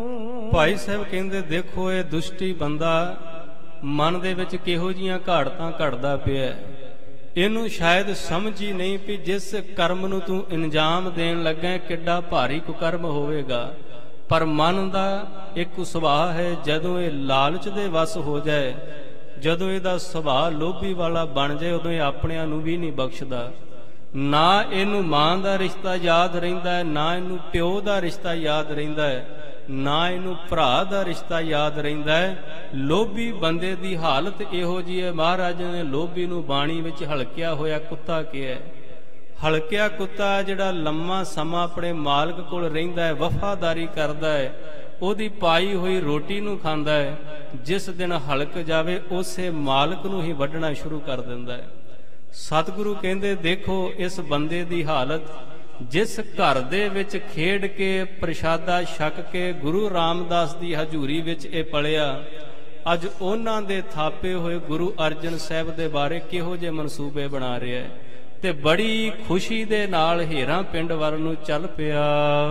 ਜਾਤ ਪਇਓ ਉਤਲਾਵਤ ਹੀ ਉਤਪਾਤ ਸੋਹੇ ਤਿਰਦੈ ਜੇ ਠਾਨੋ। ਹਾਂ, ਬੜੀ ਤੇਜ਼ੀ ਦੇ ਨਾਲ ਦੀਆਂ ਸਾਥੀਆਂ ਨੂੰ ਕਹਿੰਦਾ ਹੁਣ ਆਪਾਂ ਰਸਤੇ ਵਿੱਚ ਕਿਧਰੇ ਵੀ ਰੁਕਣਾ ਨਹੀਂ, ਜਿੰਨੀ ਛੇਤੀ ਹੋ ਸਕੇ ਆਪਾਂ ਸੁਲਹੀ ਖਾਨ ਨੂੰ ਜਾ ਕੇ ਮਿਲਣਾ ਹੈ। ਆਪਣੇ ਲੋਕਨ ਸੋਇਮ ਬੋਲਤ ਮੋਰ ਮਨੋਰਥ ਪੂਰਨ ਜਾਨੋ। ਜਿਹੜਾ ਪਿਛਲੇ ਰਸਤੇ ਵਿੱਚ ਝੂਰਦਾ ਹੋਇਆ ਆ ਰਿਹਾ ਸੀ, ਬਸ ਇੰਨੀ ਖਬਰ ਸੁਣਨ ਦੀ ਢੇਰ ਹੈ, ਖੁਸ਼ੀ ਨਾਲ ਭਰ ਗਿਆ। ਨਾਲ ਜਿਹੜੇ ਦੇ ਲੋਭੀ ਬੰਦੇ ਨੇ ਚੇਲੇ ਚਾਪਟੇ, ਉਹਨਾਂ ਦੇ ਕੋਲ ਬੈਠ ਕੇ ਗੱਲਾਂ ਕਰਦਾ ਗੱਡੀਆਂ ਤੇ ਕਿ ਦੇਖਿਓ ਹੁਣ ਆਉਣ ਵਾਲੇ ਦਿਨ ਆਪਣੇ ਕਿੱਡੇ ਹਸੀਨ ਹੋਣਗੇ। ਜਦੋਂ ਗੁਰੂ ਅਰਜਨ ਸਾਹਿਬ ਗ੍ਰਿਫਤਾਰ ਹੋ ਜਾਣਗੇ, ਮੈਂ ਗੁਰੂ ਬਣ ਜਾਵਾਂਗਾ, ਤੁਹਾਡੇ ਘਰਾਂ ਵਿੱਚ ਵੀ ਕਿਸੇ ਚੀਜ਼ ਦੀ ਕਮੀ ਨਹੀਂ ਰਹਿਣ ਦਿਆਂਗਾ। ਕਬਿਤ ਸੁਲਹੀ ਨਿਕਟ ਮੇਰੋ ਮੀਤ ਹੈ ਅਮਿਟ ਮਹਾ। ਕਹਿਣ ਲੱਗਾ ਤੁਹਾਨੂੰ ਪਤਾ ਸੁਲਹੀ ਖਾਨ ਮੇਰਾ ਕਿੰਨਾ ਪੁਰਾਣਾ ਮਿੱਤਰ ਹੈ, ਏਡੀ ਪੱਕੀ ਯਾਰੀ ਹੈ ਸਾਡੀ ਦੋਵਾਂ ਦੀ ਜਿਸ ਨੂੰ ਕੋਈ ਨਹੀਂ ਤੋੜ ਸਕਦਾ। ਮਿਲ ਕੇ ਬਿਕਟ ਰਿਪ ਛਿਪਰ ਗਹਿਵਾਏ ਹੋ। ਉਹਨੂੰ ਮਿਲਣ ਦੀ ਢੇਰ ਹੈ। ਇਹ ਜੋ ਭਿਆਨਕ ਚਿਹਰਾ ਮੇਰੀਆਂ ਅੱਖਾਂ ਸਾਹਮਣੇ ਬਾਰ-ਬਾਰ ਆ ਰਿਹਾ ਨਾ ਗੁਰੂ ਅਰਜਨ ਸਾਹਿਬ ਦਾ, ਇਹਨੂੰ ਬੜੀ ਛੇਤੀ ਮੈਂ ਖਤਮ ਕਰ ਦਿਆਂਗਾ, ਇਹਨਾਂ ਨੂੰ ਪਕੜਾ ਕੇ ਜੇਲ੍ਹ ਵਿੱਚ ਬੰਦੀ ਬਣਾ ਦਿਆਂਗਾ।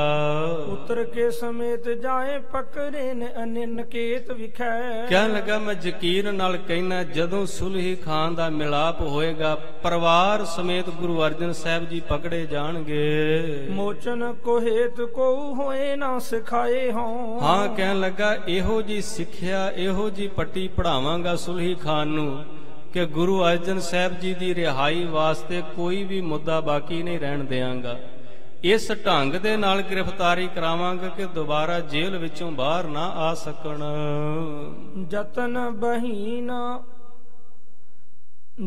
ਬਹੀਨ ਹੋਏ ਸਭਨ ਤੇ ਦੀਨ ਹੋਏ। ਕਹਿਣ ਲੱਗਾ ਇਸ ਤਰ੍ਹਾਂ ਦੀ ਘਾੜਤ ਘੜ ਦਿਆਂਗਾ, ਜਿਤਨੇ ਮਰਜੀ ਯਤਨ ਕਰ ਲੈਣ, ਹੱਥ ਪੈਰ ਮਾਰ ਲੈਣ, ਜੇਲ੍ਹ ਵਿੱਚੋਂ ਬਾਹਰ ਨਹੀਂ ਆ ਸਕਦੇ।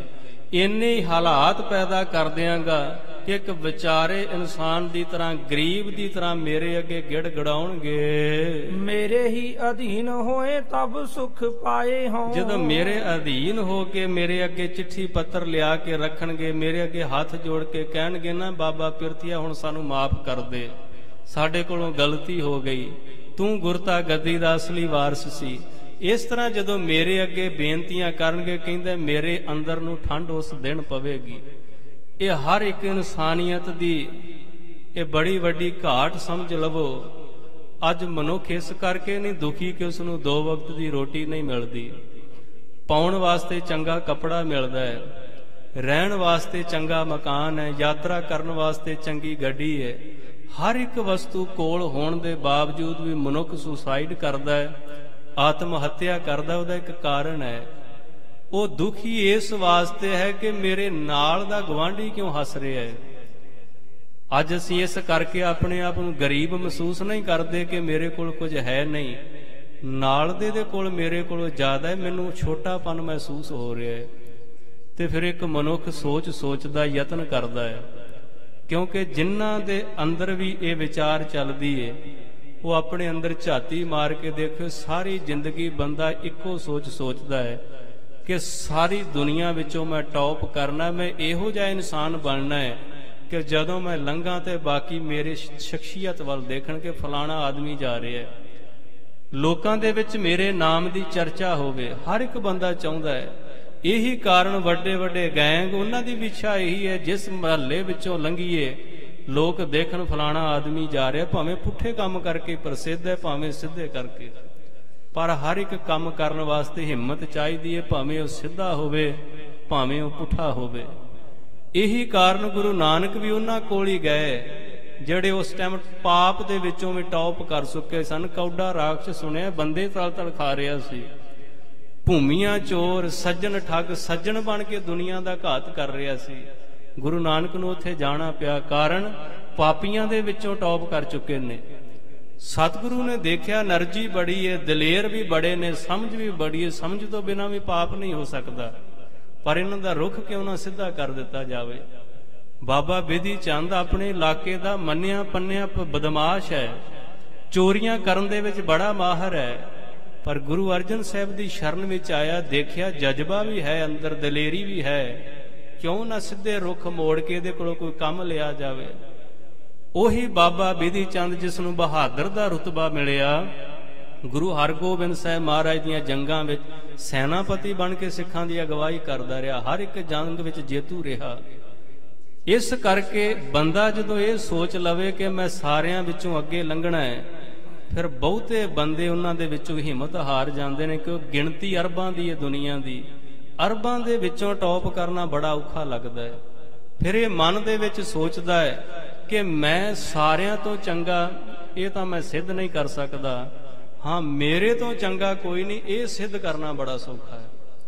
ਮੈਂ ਸਾਰਿਆਂ ਤੋਂ ਚੰਗਾ ਇਹ ਸਿੱਧ ਕਰਨਾ ਬੜਾ ਔਖਾ ਲੱਗਦਾ ਹੈ, ਕਿਉਂਕਿ ਦੁਨੀਆ ਬੜੀ ਸ਼ਾਤਰ ਹੈ, ਕੋਈ ਨਾ ਕੋਈ ਨੁਕਸ ਕੱਢ ਦੇਗੀ ਤੁਹਾਡੇ ਵਿੱਚ। ਜੇ ਮੇਰੇ ਕੋਲ ਚੰਗਾ ਸਰੀਰ ਹੋ ਸਕਦਾ, ਕਿਸੇ ਕਰੂਪ ਦੇ ਕੋਲ ਆਵਾਜ਼ ਬੜੀ ਵਧੀਆ ਹੋਵੇ, ਜੇ ਮੇਰੇ ਕੋਲ ਬਾਹਰ ਦੀ ਸੁੰਦਰਤਾ ਬੜੀ ਹੋ ਸਕਦਾ, ਕੋਈ ਬੜਾ ਕਲਮ ਦਾ ਧਨੀ ਹੋਵੇ, ਇਹੋ ਜਿਹੇ ਜਜ਼ਬਾਤ ਲਿਖ ਦਵੇ, ਦੁਨੀਆ ਛੱਛ ਕਰ ਉੱਠੇ। ਸਾਰੇ ਖੂਬੀਆਂ ਨੂੰ ਆਪਣੇ ਅੰਦਰ ਧਾਰਨ ਕਰਕੇ ਦੁਨੀਆ ਸਾਹਮਣੇ ਇੱਕ ਨੰਬਰ ਤੇ ਆਉਣਾ ਬੜਾ ਔਖਾ ਹੈ, ਪਰ ਸਾਰਿਆਂ ਦੇ ਵਿੱਚੋਂ ਇਹ ਸਿੱਧ ਕਰਨਾ ਵੀ ਮੇਰੇ ਤੋਂ ਚੰਗਾ ਕੋਈ ਨਹੀਂ, ਇਹ ਬੜਾ ਸੌਖਾ ਕਰਮ ਹੈ। ਤੁਸੀਂ ਕਦੇ ਦੇਖਿਓ, ਪਰਿਵਾਰਾਂ ਦੇ ਵਿੱਚ ਬੈਠਦੇ ਆਂ, ਆਂਢ ਗੁਆਂਢ ਦੀਆਂ ਗੱਲਾਂ ਸੁਣਦੇ ਆ, ਜਦੋਂ ਕੋਈ ਬੰਦਾ ਮਾੜਾ ਕਰਮ ਕਰਦਾ ਫੜਿਆ ਜਾਵੇ, ਉਹਦਾ ਵਿਰੋਧੀ ਉਸੇ ਵੇਲੇ ਬੈਠ ਕੇ ਚਾਰਾਂ ਵਿੱਚ ਆਖੇਗਾ, ਮੈਂ ਤਾਂ ਤੁਹਾਨੂੰ ਪਹਿਲਾਂ ਹੀ ਕਿਹਾ ਸੀ ਬੰਦਾ ਠੀਕ ਨਹੀਂ, ਤੁਸੀਂ ਕਹਿੰਦੇ ਸੀ ਬੜਾ ਚੰਗਾ ਹੈ, ਆਹ ਦੇਖ ਲਓ ਤੁਹਾਡੇ ਸਾਹਮਣੇ ਕਿਹੋ ਜਿਹਾ ਕੰਮ ਕਰ ਦਿੱਤਾ। ਇਹ ਬੰਦੇ ਦੀ ਸਾਇਕੀ ਹੈ ਸੋਚਣ ਦੀ। ਹੁਣ ਉਹ ਇਹ ਤੇ ਸਿੱਧ ਨਹੀਂ ਕਰ ਸਕਿਆ ਵੀ ਮੈਂ ਸਾਰਿਆਂ ਤੋਂ ਚੰਗਾ ਹਾਂ, ਪਰ ਇਹ ਉਹਨੇ ਸਿੱਧ ਕਰ ਦਿੱਤਾ ਵੀ ਮੇਰੇ ਤੋਂ ਚੰਗਾ ਕੋਈ ਨਹੀਂ। ਆਹ ਦੇਖ ਲਓ ਤੁਹਾਡੇ ਸਾਹਮਣੇ ਨੇ ਕੀ ਕਰ ਦਿੱਤਾ। ਮੈਂ ਤਾਂ ਤੁਹਾਨੂੰ ਕਦੋਂ ਦਾ ਕਹਿ ਰਿਹਾ ਸੀ ਵੀ ਬੰਦਾ ਠੀਕ ਨਹੀਂ ਲੱਗਦਾ, ਤੁਸੀਂ ਕਹਿੰਦੇ ਸੀ ਬੜਾ ਮਹਾਨ ਹੈ। ਸੋ ਇਸ ਕਰਕੇ ਬਾਬਾ ਪਿਰਥੀ ਇਸ ਜਿੱਦ ਤੇ ਅੜਿਆ ਹੋਇਆ ਵੀ ਮੈਂ ਤਾਂ ਗੁਰੂ ਬਣ ਨਹੀਂ ਸਕਿਆ, ਪਰ ਮੈਂ ਇਹ ਵੀ ਸਿੱਧ ਕਰ ਦਿਆਂਗਾ, ਸੁਲਹੀ ਅੱਗੇ ਐਸੀ ਪੱਟੀ ਪੜ੍ਹਾ ਦਿਆਂਗਾ ਵੀ ਗੁਰੂ ਅਰਜਨ ਦੇਵ ਵੀ ਗੁਰੂ ਨਹੀਂ, ਉਹਨਾਂ ਵਿੱਚ ਵੀ ਬੜੀਆਂ ਵੱਡੀਆਂ ਖਾਮੀਆਂ ਹਨ। ਐਸੇ ਬਾਤ ਕਹਿ ਕਹਿ ਹੋਵੋ ਗੁਰ ਲਹਿ ਲਹਿ। ਹਾਂ, ਇਸ ਤਰ੍ਹਾਂ ਦੀਆਂ ਵਿਚਾਰਾਂ ਆਪਣੇ ਮਨ ਅੰਦਰ ਸੋਚ ਰਿਹਾ, ਨਾਲੇ ਹੀਰਾਂ ਪਿੰਡ ਨੂੰ ਤੁਰਿਆ ਜਾ ਰਿਹਾ ਹੈ ਤੇ ਆਪਣੇ ਮਨ ਦੇ ਵਿੱਚ ਗੁਰੂ ਬਣਨ ਦੇ ਸੁਪਨੇ ਦੇਖ ਰਿਹਾ। ਬੈਠਾ ਭਾਵੇਂ ਗੱਡੇ ਤੇ ਹੈ, ਉਹਨੂੰ ਇਸ ਤਰ੍ਹਾਂ ਹੀ ਮਹਿਸੂਸ ਹੋ ਰਿਹਾ ਵੀ ਹਰਮੰਦਰ ਦੇ ਵਿੱਚ ਮੇਰਾ ਸਿੰਘਾਸਨ ਲੱਗਾ ਹੈ ਤੇ ਸੰਗਤਾਂ ਮੇਰੇ ਆਲੇ ਦੁਆਲੇ ਬੈਠੀਆਂ ਹਨ। ਲੋਭ ਧਨ ਚਹਿ ਚਹਿ ਠਾਨਤ ਅਹੰਕਾਰ ਕੋ। ਭਾਈ ਸਾਹਿਬ ਕਹਿੰਦੇ ਦੇਖੋ ਅੰਦਰ ਉਹਦੇ ਵਿਚਾਰ ਜਿਹੜੇ ਚੱਲਦੇ ਨੇ ਉਹਨਾਂ ਦਾ ਆਧਾਰ ਕੀ ਹੈ। ਅਸਲ ਦੇ ਵਿੱਚ ਹੰਕਾਰ ਦੇ ਨਾਲ ਭਰਿਆ ਪਿਆ, ਪੈਸਾ ਵੀ ਕੋਲ ਹੈ, ਵੱਡੇ ਲੋਕਾਂ ਦੇ ਨਾਲ ਮਿੱਤਰਤਾ ਵੀ, ਤੇ ਹੰਕਾਰ ਬੜੀ ਆਸਾਨੀ ਨਾਲ ਪ੍ਰਵੇਸ਼ ਕਰ ਜਾਂਦਾ ਹੈ ਅੰਦਰ। ਕੋਲ ਪੈਸਾ ਹੋਵੇ ਬੰਦਾ ਕਿਸੇ ਦੀ ਪਰਵਾਹ ਨਹੀਂ ਕਰਦਾ, ਸਾਨੂੰ ਕੀ ਲੋੜ ਹੈ ਕਿਸੇ ਦੀ, ਸਭ ਕੁਝ ਸਾਡੇ ਕੋਲ ਹੈ।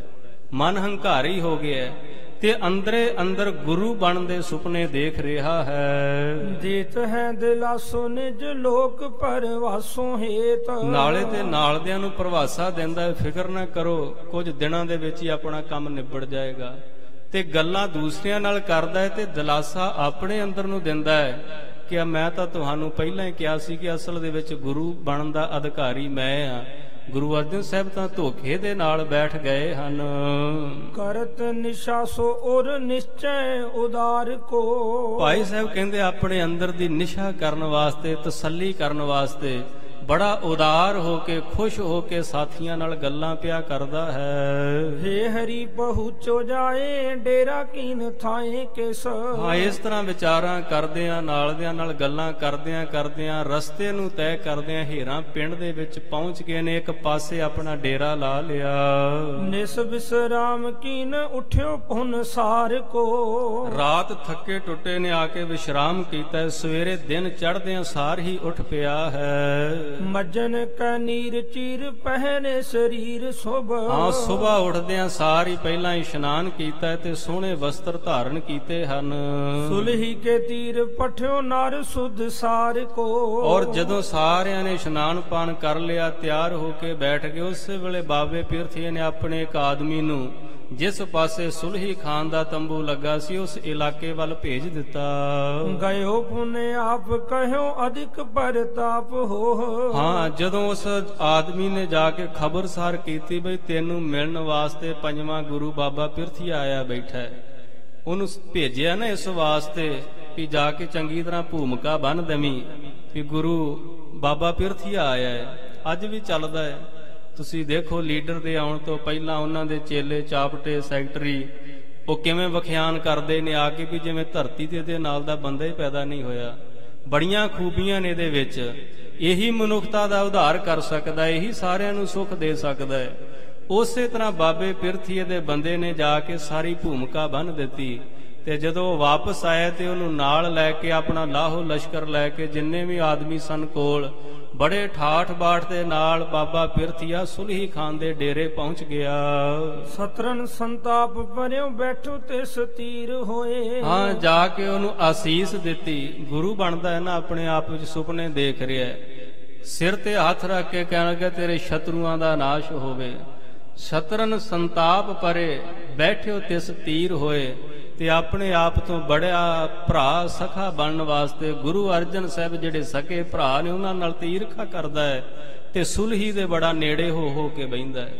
ਸਿਆਣੇ ਕਹਿੰਦੇ ਨੇ ਜਦੋਂ ਆਪਣੇ ਪਰਾਏ ਲੱਗਣ ਲੱਗ ਜਾਣ, ਜਦੋਂ ਆਪਣਿਆਂ ਦੇ ਨਾਲ ਗੱਲ ਕਰਨ ਨੂੰ ਜੀ ਨਾ ਲੱਗੇ, ਬੰਦਾ ਬਗਾਨਿਆਂ ਦੇ ਮੂੰਹ ਲੱਗਣਾ ਚਾਹੇ, ਉਸ ਦਿਨ ਸਮਝ ਲੈਣਾ ਘਰ ਦੀ ਬਰਬਾਦੀ ਸ਼ੁਰੂ ਹੋ ਗਈ ਹੈ। ਬਾਬੇ ਪਿਰਥੀਏ ਨੂੰ ਇਹ ਸੋਚ ਹੀ ਨਹੀਂ ਫੁਰਦੀ ਵੀ ਜਿਹੜਾ ਮੇਰਾ ਸਕਾ ਪਿਤਾ ਜਾਇਆ, ਮਾਂ ਜਾਇਆ ਗੁਰੂ ਅਰਜਨ, ਉਹਦੇ ਨਾਲ ਤਾਂ ਮੈਂ ਈਰਖਾ ਕਰ ਰਿਹਾ ਹੈ ਤੇ ਜਿਹੜਾ ਮੇਰੇ ਧਰਮ ਦਾ ਵੀ ਵਿਰੋਧੀ ਹੈ ਉਹ ਸੁਲਹੀ ਖਾਨ, ਉਹ ਤੁਰਕ, ਉਹਦੇ ਨਾਲ ਮੈਂ ਹੱਥ ਮਿਲਾ ਕੇ ਉਹਦੇ ਇੱਕ ਸਥਾਨ ਤੇ ਅਸੀਂ ਦੋਵੇਂ ਇਕੱਠੇ ਬੈਠੇ ਹਾਂ। ਸੁਲਹੀ ਨੇ ਬੂਝਿਓ ਕੌਣ ਕਾਰਜ ਉਰਜ ਰਹਿਓ। ਦੇਖਦੇ ਹਾਂ ਸਾਰੇ, ਕਿਉਂਕਿ ਚਿਹਰਾ ਤੇ ਚਿੰਤਾ ਤੋਰੀ ਸੀ। ਬੰਦੇ ਦਾ ਮੱਥਾ ਦੱਸ ਦਿੰਦਾ ਵੀ ਅੱਜ ਇਹ ਕਿਸੇ ਔਕੜ ਦੇ ਵਿੱਚ ਹੈ। ਵੇਖਦੇ ਹਾਂ ਸਾਰੀ ਸੁਲਹੀ ਖਾਨ ਪੁੱਛਦਾ ਕੀ ਗੱਲ ਹੈ। ਬੜੇ ਉਦਾਸ ਜੇ ਦਿਖਾਈ ਦਿੰਦੇ। ਉੱਤੇ ਬੰਦੇ ਦਾ ਸੁਭਾਅ ਵੀ ਇਸ ਤਰ੍ਹਾਂ ਦਾ, ਜਿਹਦੇ ਕੋਲ ਕੋਈ ਕੰਮ ਲੈਣਾ ਹੋਵੇ ਤੇ ਬੜਾ ਵਿਚਾਰਾ ਜਿਹਾ ਬਣ ਕੇ ਜਾਂਦਾ ਵੀ ਜਿਵੇਂ ਮੇਰੇ ਨਾਂ ਵਰਗਾ ਹੋਰ ਮਾਸੂਮ ਹੀ ਕੋਈ ਨਹੀਂ ਧਰਤੀ ਤੇ, ਵੀ ਸਾਰੇ ਜ਼ੁਲਮ ਮੇਰੇ ਤੇ ਢਾਏ ਜਾ ਰਹੇ ਨੇ ਪਰ ਮੈਂ ਕਿਸੇ ਨੂੰ ਕੁਛ ਨਹੀਂ ਕਹਿ ਰਿਹਾ। ਇਸ ਤਰ੍ਹਾਂ ਦਾ ਵਿਚਾਰਾ ਜਿਹਾ ਚਿਹਰਾ ਬਣਾ ਕੇ ਇਹ ਬਾਬਾ ਪਿਰਥੀਆ ਸੁਲਹੀ ਖਾਨ ਦੇ ਕੋਲ ਬੈਠ ਗਿਆ। ਕੈਸੇ ਚਲੇ ਆਏ ਹੋ ਸੁਣਾਵੋ ਵੀਰ ਬਾਤ ਸੋਏ। ਪੁੱਛਦਾ ਸੁਲਹੀ ਖਾਨ, ਉਹ ਮੇਰੇ ਭਰਾਤਾ ਜੀ, ਮੇਰੇ ਪਿਆਰੇ ਭਰਾ ਜੀ, ਦੱਸੋ ਕਿਸ ਕਾਰਜ ਵਾਸਤੇ ਦਾਸ ਨੂੰ ਯਾਦ ਕੀਤਾ ਹੈ। ਸੇਵਕ ਨਾ ਪਠਿਓ ਤਾਂ ਬੈਠੇ ਰਹੇ ਹੁਤੇ ਆਪ। ਕਹਿਣ ਲੱਗਾ ਕੀ ਲੋੜ ਸੀ ਏਡੀ ਦੂਰੋਂ ਚੱਲ ਕੇ ਆਉਣ ਦੀ ਮੇਰੇ ਕੋਲ, ਕਿਉਂਕਿ ਲੀਡਰਾਂ ਦਾ ਵੀ ਇਹ ਸੁਭਾਅ ਹੁੰਦਾ ਹੈ ਕਿ ਆਏ ਹੋਏ ਗਾਹਕ ਨੂੰ ਚੰਗੀ ਤਰ੍ਹਾਂ ਫਸਾ ਲਈਏ ਵੀ ਜਿਵੇਂ ਅਸੀਂ ਬੜੀ ਹਮਦਰਦੀ ਰੱਖਦੇ ਹਾਂ ਤੇਰੇ ਨਾਲ। ਉਹਨਾਂ ਦਾ ਤੇ ਰਾਜ ਹੀ ਇਸ ਕਰਕੇ ਹੁੰਦਾ ਹੈ ਕਿ ਦੁਨੀਆ ਆਪਸ ਵਿੱਚ ਲੜੇ ਤੇ ਲੜ ਕੇ ਸਾਡੇ ਕੋਲ ਆਵੇ, ਅਸੀਂ ਦੋਵਾਂ ਪਾਸਿਆਂ ਤੋਂ ਪੈਸੇ ਲੈ ਕੇ ਸਮਝੌਤਾ ਕਰ ਦਈਏ। ਇਸ ਕਰਕੇ ਸੁਲਹੀ ਖਾਨ ਬੜਾ ਹਮਦਰਦੀ ਭਰੇ ਲਹਿਜੇ ਦੇ ਵਿੱਚ ਕਹਿੰਦਾ ਹੈ, ਭਰਾਤਾ ਜੀ ਕੀ ਗੱਲ ਹੋਈ, ਏਡੀ ਦੂਰੋਂ ਚੱਲ ਕੇ ਆ ਗਏ ਹੋ ਮੇਰੇ ਕੋਲ। ਮੈਨੂੰ ਸੇਵਾ ਦਾ ਮੌਕਾ ਦਿੰਦੇ, ਕੋਈ ਸੇਵਕ ਭੇਜ ਦਿੰਦੇ ਆਪਣਾ, ਉਹ ਆ ਕੇ ਕੋਈ ਵੀ ਪ੍ਰੋਬਲਮ ਸੀ, ਕੋਈ ਗੱਲਬਾਤ ਸੀ, ਉਹ ਮੇਰੇ ਨਾਲ ਆ ਕੇ ਗੱਲ ਕਰ ਲੈਂਦਾ। ਕਾਰਜ ਤੁਮਾਰੋ ਕਰ ਦੇ ਤੁਸੋਂ ਕਹਿਤ ਜੋਏ। ਹਾਂ, ਤੁਹਾਨੂੰ ਤਾਂ ਕਹਿਣ ਦੀ ਲੋੜ ਸੀ, ਤੁਸੀਂ ਸੱਦਾ ਭੇਜ ਦਿੰਦੇ, ਤੁਹਾਡਾ ਆਦਮੀ ਆ ਕੇ ਮੈਨੂੰ ਦੱਸ ਦਿੰਦਾ, ਮੈਂ ਸਾਰੇ ਤੁਹਾਡੇ ਕਾਰਜ ਆਪ ਹੀ ਨੇਪਰੇ ਚਾੜ ਦੇਣੇ ਸਨ।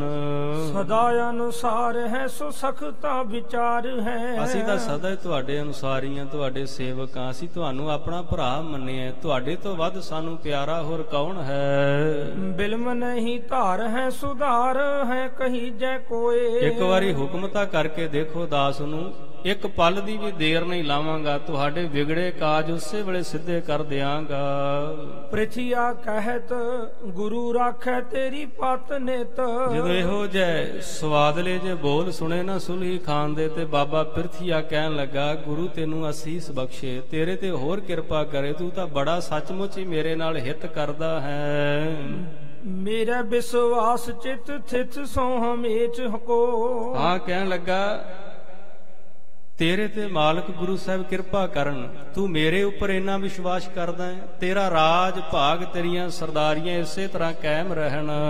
ਮੇਰੂ ਕਾਜ ਆਪਨੋ ਸਮਾਨੋ ਨੀਕੋ ਜਾਣਕਾਰ। ਕਿਉਂਕਿ ਮੇਰੀ ਆਈ ਹੋਈ ਔਕੜ ਤੂੰ ਆਪਣੀ ਔਕੜ ਜਾਣਦਾ ਹੈ, ਮੇਰਾ ਦੁੱਖ ਤੂੰ ਆਪਣਾ ਦੁੱਖ ਜਾਣਦਾ ਹੈ, ਤੂੰ ਤਾਂ ਸੱਚਮੁੱਚ ਹੀ ਮੇਰਿਆਂ ਸਕਿਆਂ ਨਾਲੋਂ ਵੀ ਵੱਧ ਹੈ। ਯਾਦ ਰੱਖਿਓ, ਦੁਨੀਆਦਾਰੀ ਦੇ ਵਿੱਚ ਵਿਚਰਦਿਆਂ ਲੋਕ ਤੁਹਾਡੇ ਨਾਲ ਉਨਾ ਚਿਰ ਹਮਦਰਦੀ ਕਰਨਗੇ ਜਿੰਨਾ ਚਿਰ ਤੁਹਾਡੇ ਕੋਲ 4 ਟਕੇ ਨੇ। ਪਰਾਏ ਵੀ ਆਪਣੇ ਬਣ ਕੇ ਦਿਖਾਉਣਗੇ। ਜਿਸ ਦਿਨ 4 ਛਿੱਲੜਨਾ ਕੋਲ ਰਹੇ, ਆਪਣੇ ਵੀ ਮੂੰਹ ਮੋੜ ਜਾਂਦੇ ਹੁੰਦੇ ਨੇ। ਅੱਜ ਇੱਕ ਬੰਦਾ ਦੁਨੀਆ ਦੇ ਸਾਹਮਣੇ ਛਾ ਜਾਏ, ਭਾਵੇਂ ਬੰਦਾ ਆਪਣੇ ਸਕੇ ਭਰਾ ਦਾ ਨਾਂ ਨਾ ਲਵੇ, ਫਿਰ ਵੀ ਕਹੂਗਾ ਦੂਰ ਦੀ ਰਿਸ਼ਤੇਦਾਰੀ ਕੱਢ ਕੇ ਵੀ ਇਹ ਤਾਂ ਸਾਡਾ ਆਪਣਾ ਹੀ ਹੈ, ਇਹ ਸੁਭਾਅ ਹੈ ਸਾਡਾ। ਇਸ ਕਰਕੇ ਬਾਬਾ ਪਿਰਥੀਆ ਕਹਿਣ ਲੱਗਾ ਵੀ ਤੇਰੇ ਵਰਗਾ ਮੇਰਾ ਮਿੱਤਰ ਕੋਈ ਨਹੀਂ, ਦੇਖ ਦੁਖੀ ਮੈਂ ਆ, ਤੂੰ ਮੇਰਾ ਦੁੱਖ ਸੁਣ ਕੇ ਕਿਵੇਂ ਆ ਕੇ ਬਬੂਲਾ ਹੋ ਰਿਹਾ ਹੈ। ਇਸ ਕਰਕੇ ਗੁਰੂ ਅਰਜਨ ਸਾਹਿਬ ਨਾਲੋਂ ਤੂੰ ਮੈਨੂੰ ਜ਼ਿਆਦਾ ਪਿਆਰਾ ਲੱਗਦਾ ਹੈ। ਸਿਪਰਹੀ ਸੁਧਾਰ ਦੇਤ ਪ੍ਰੇਮ ਕੈ ਬਸੇਸ ਕੋ। ਸੁਲਹੀ ਖਾ ਕਹਿਣ ਲੱਗਾ ਤੁਸੀਂ ਹੁਕਮ ਤਾਂ ਕਰੋ, ਦੇਖੋ ਮੈਂ ਚੁਟਕੀ ਮਾਰ ਕੇ ਤੁਹਾਡਾ ਕਾਰਜ ਸਿੱਧ ਕਰ ਦਿਆਂਗਾ, ਮੈਨੂੰ ਦੱਸੋ ਤੇ ਸਹੀ ਤੁਸੀਂ ਦੁਖੀ ਕਿਸ ਗੱਲ ਤੋਂ ਹੋ, ਝੂਰਦੇ ਕਿਉਂ ਪਏ ਹੋ, ਨੀਵੀਂ ਕਿਉਂ ਪਾ ਕੇ ਬੈਠੇ ਹੋ। ਕਪਟ ਬਹੀਨ ਪ੍ਰੇਮ ਨਿਭ ਹੈ ਤੁਮਾਰੋ ਭਾਰੋ। ਬਾਬਾ ਪਿਰਥੀਆ ਕਹਿਣ ਲੱਗਾ ਮੈਂ ਜਾਣਦਾ ਤੈਨੂੰ, ਤੂੰ ਮੇਰਾ ਬੜਾ ਸਖਾ ਮਿੱਤਰ ਹੈ, ਤੇਰੇ ਦਿਲ ਵਿੱਚ ਕਪਟ ਕੋਈ ਨਹੀਂ, ਤੂੰ ਬੜਾ ਨਿਰਮਲ ਸੁਭਾਅ ਦਾ ਹੈ।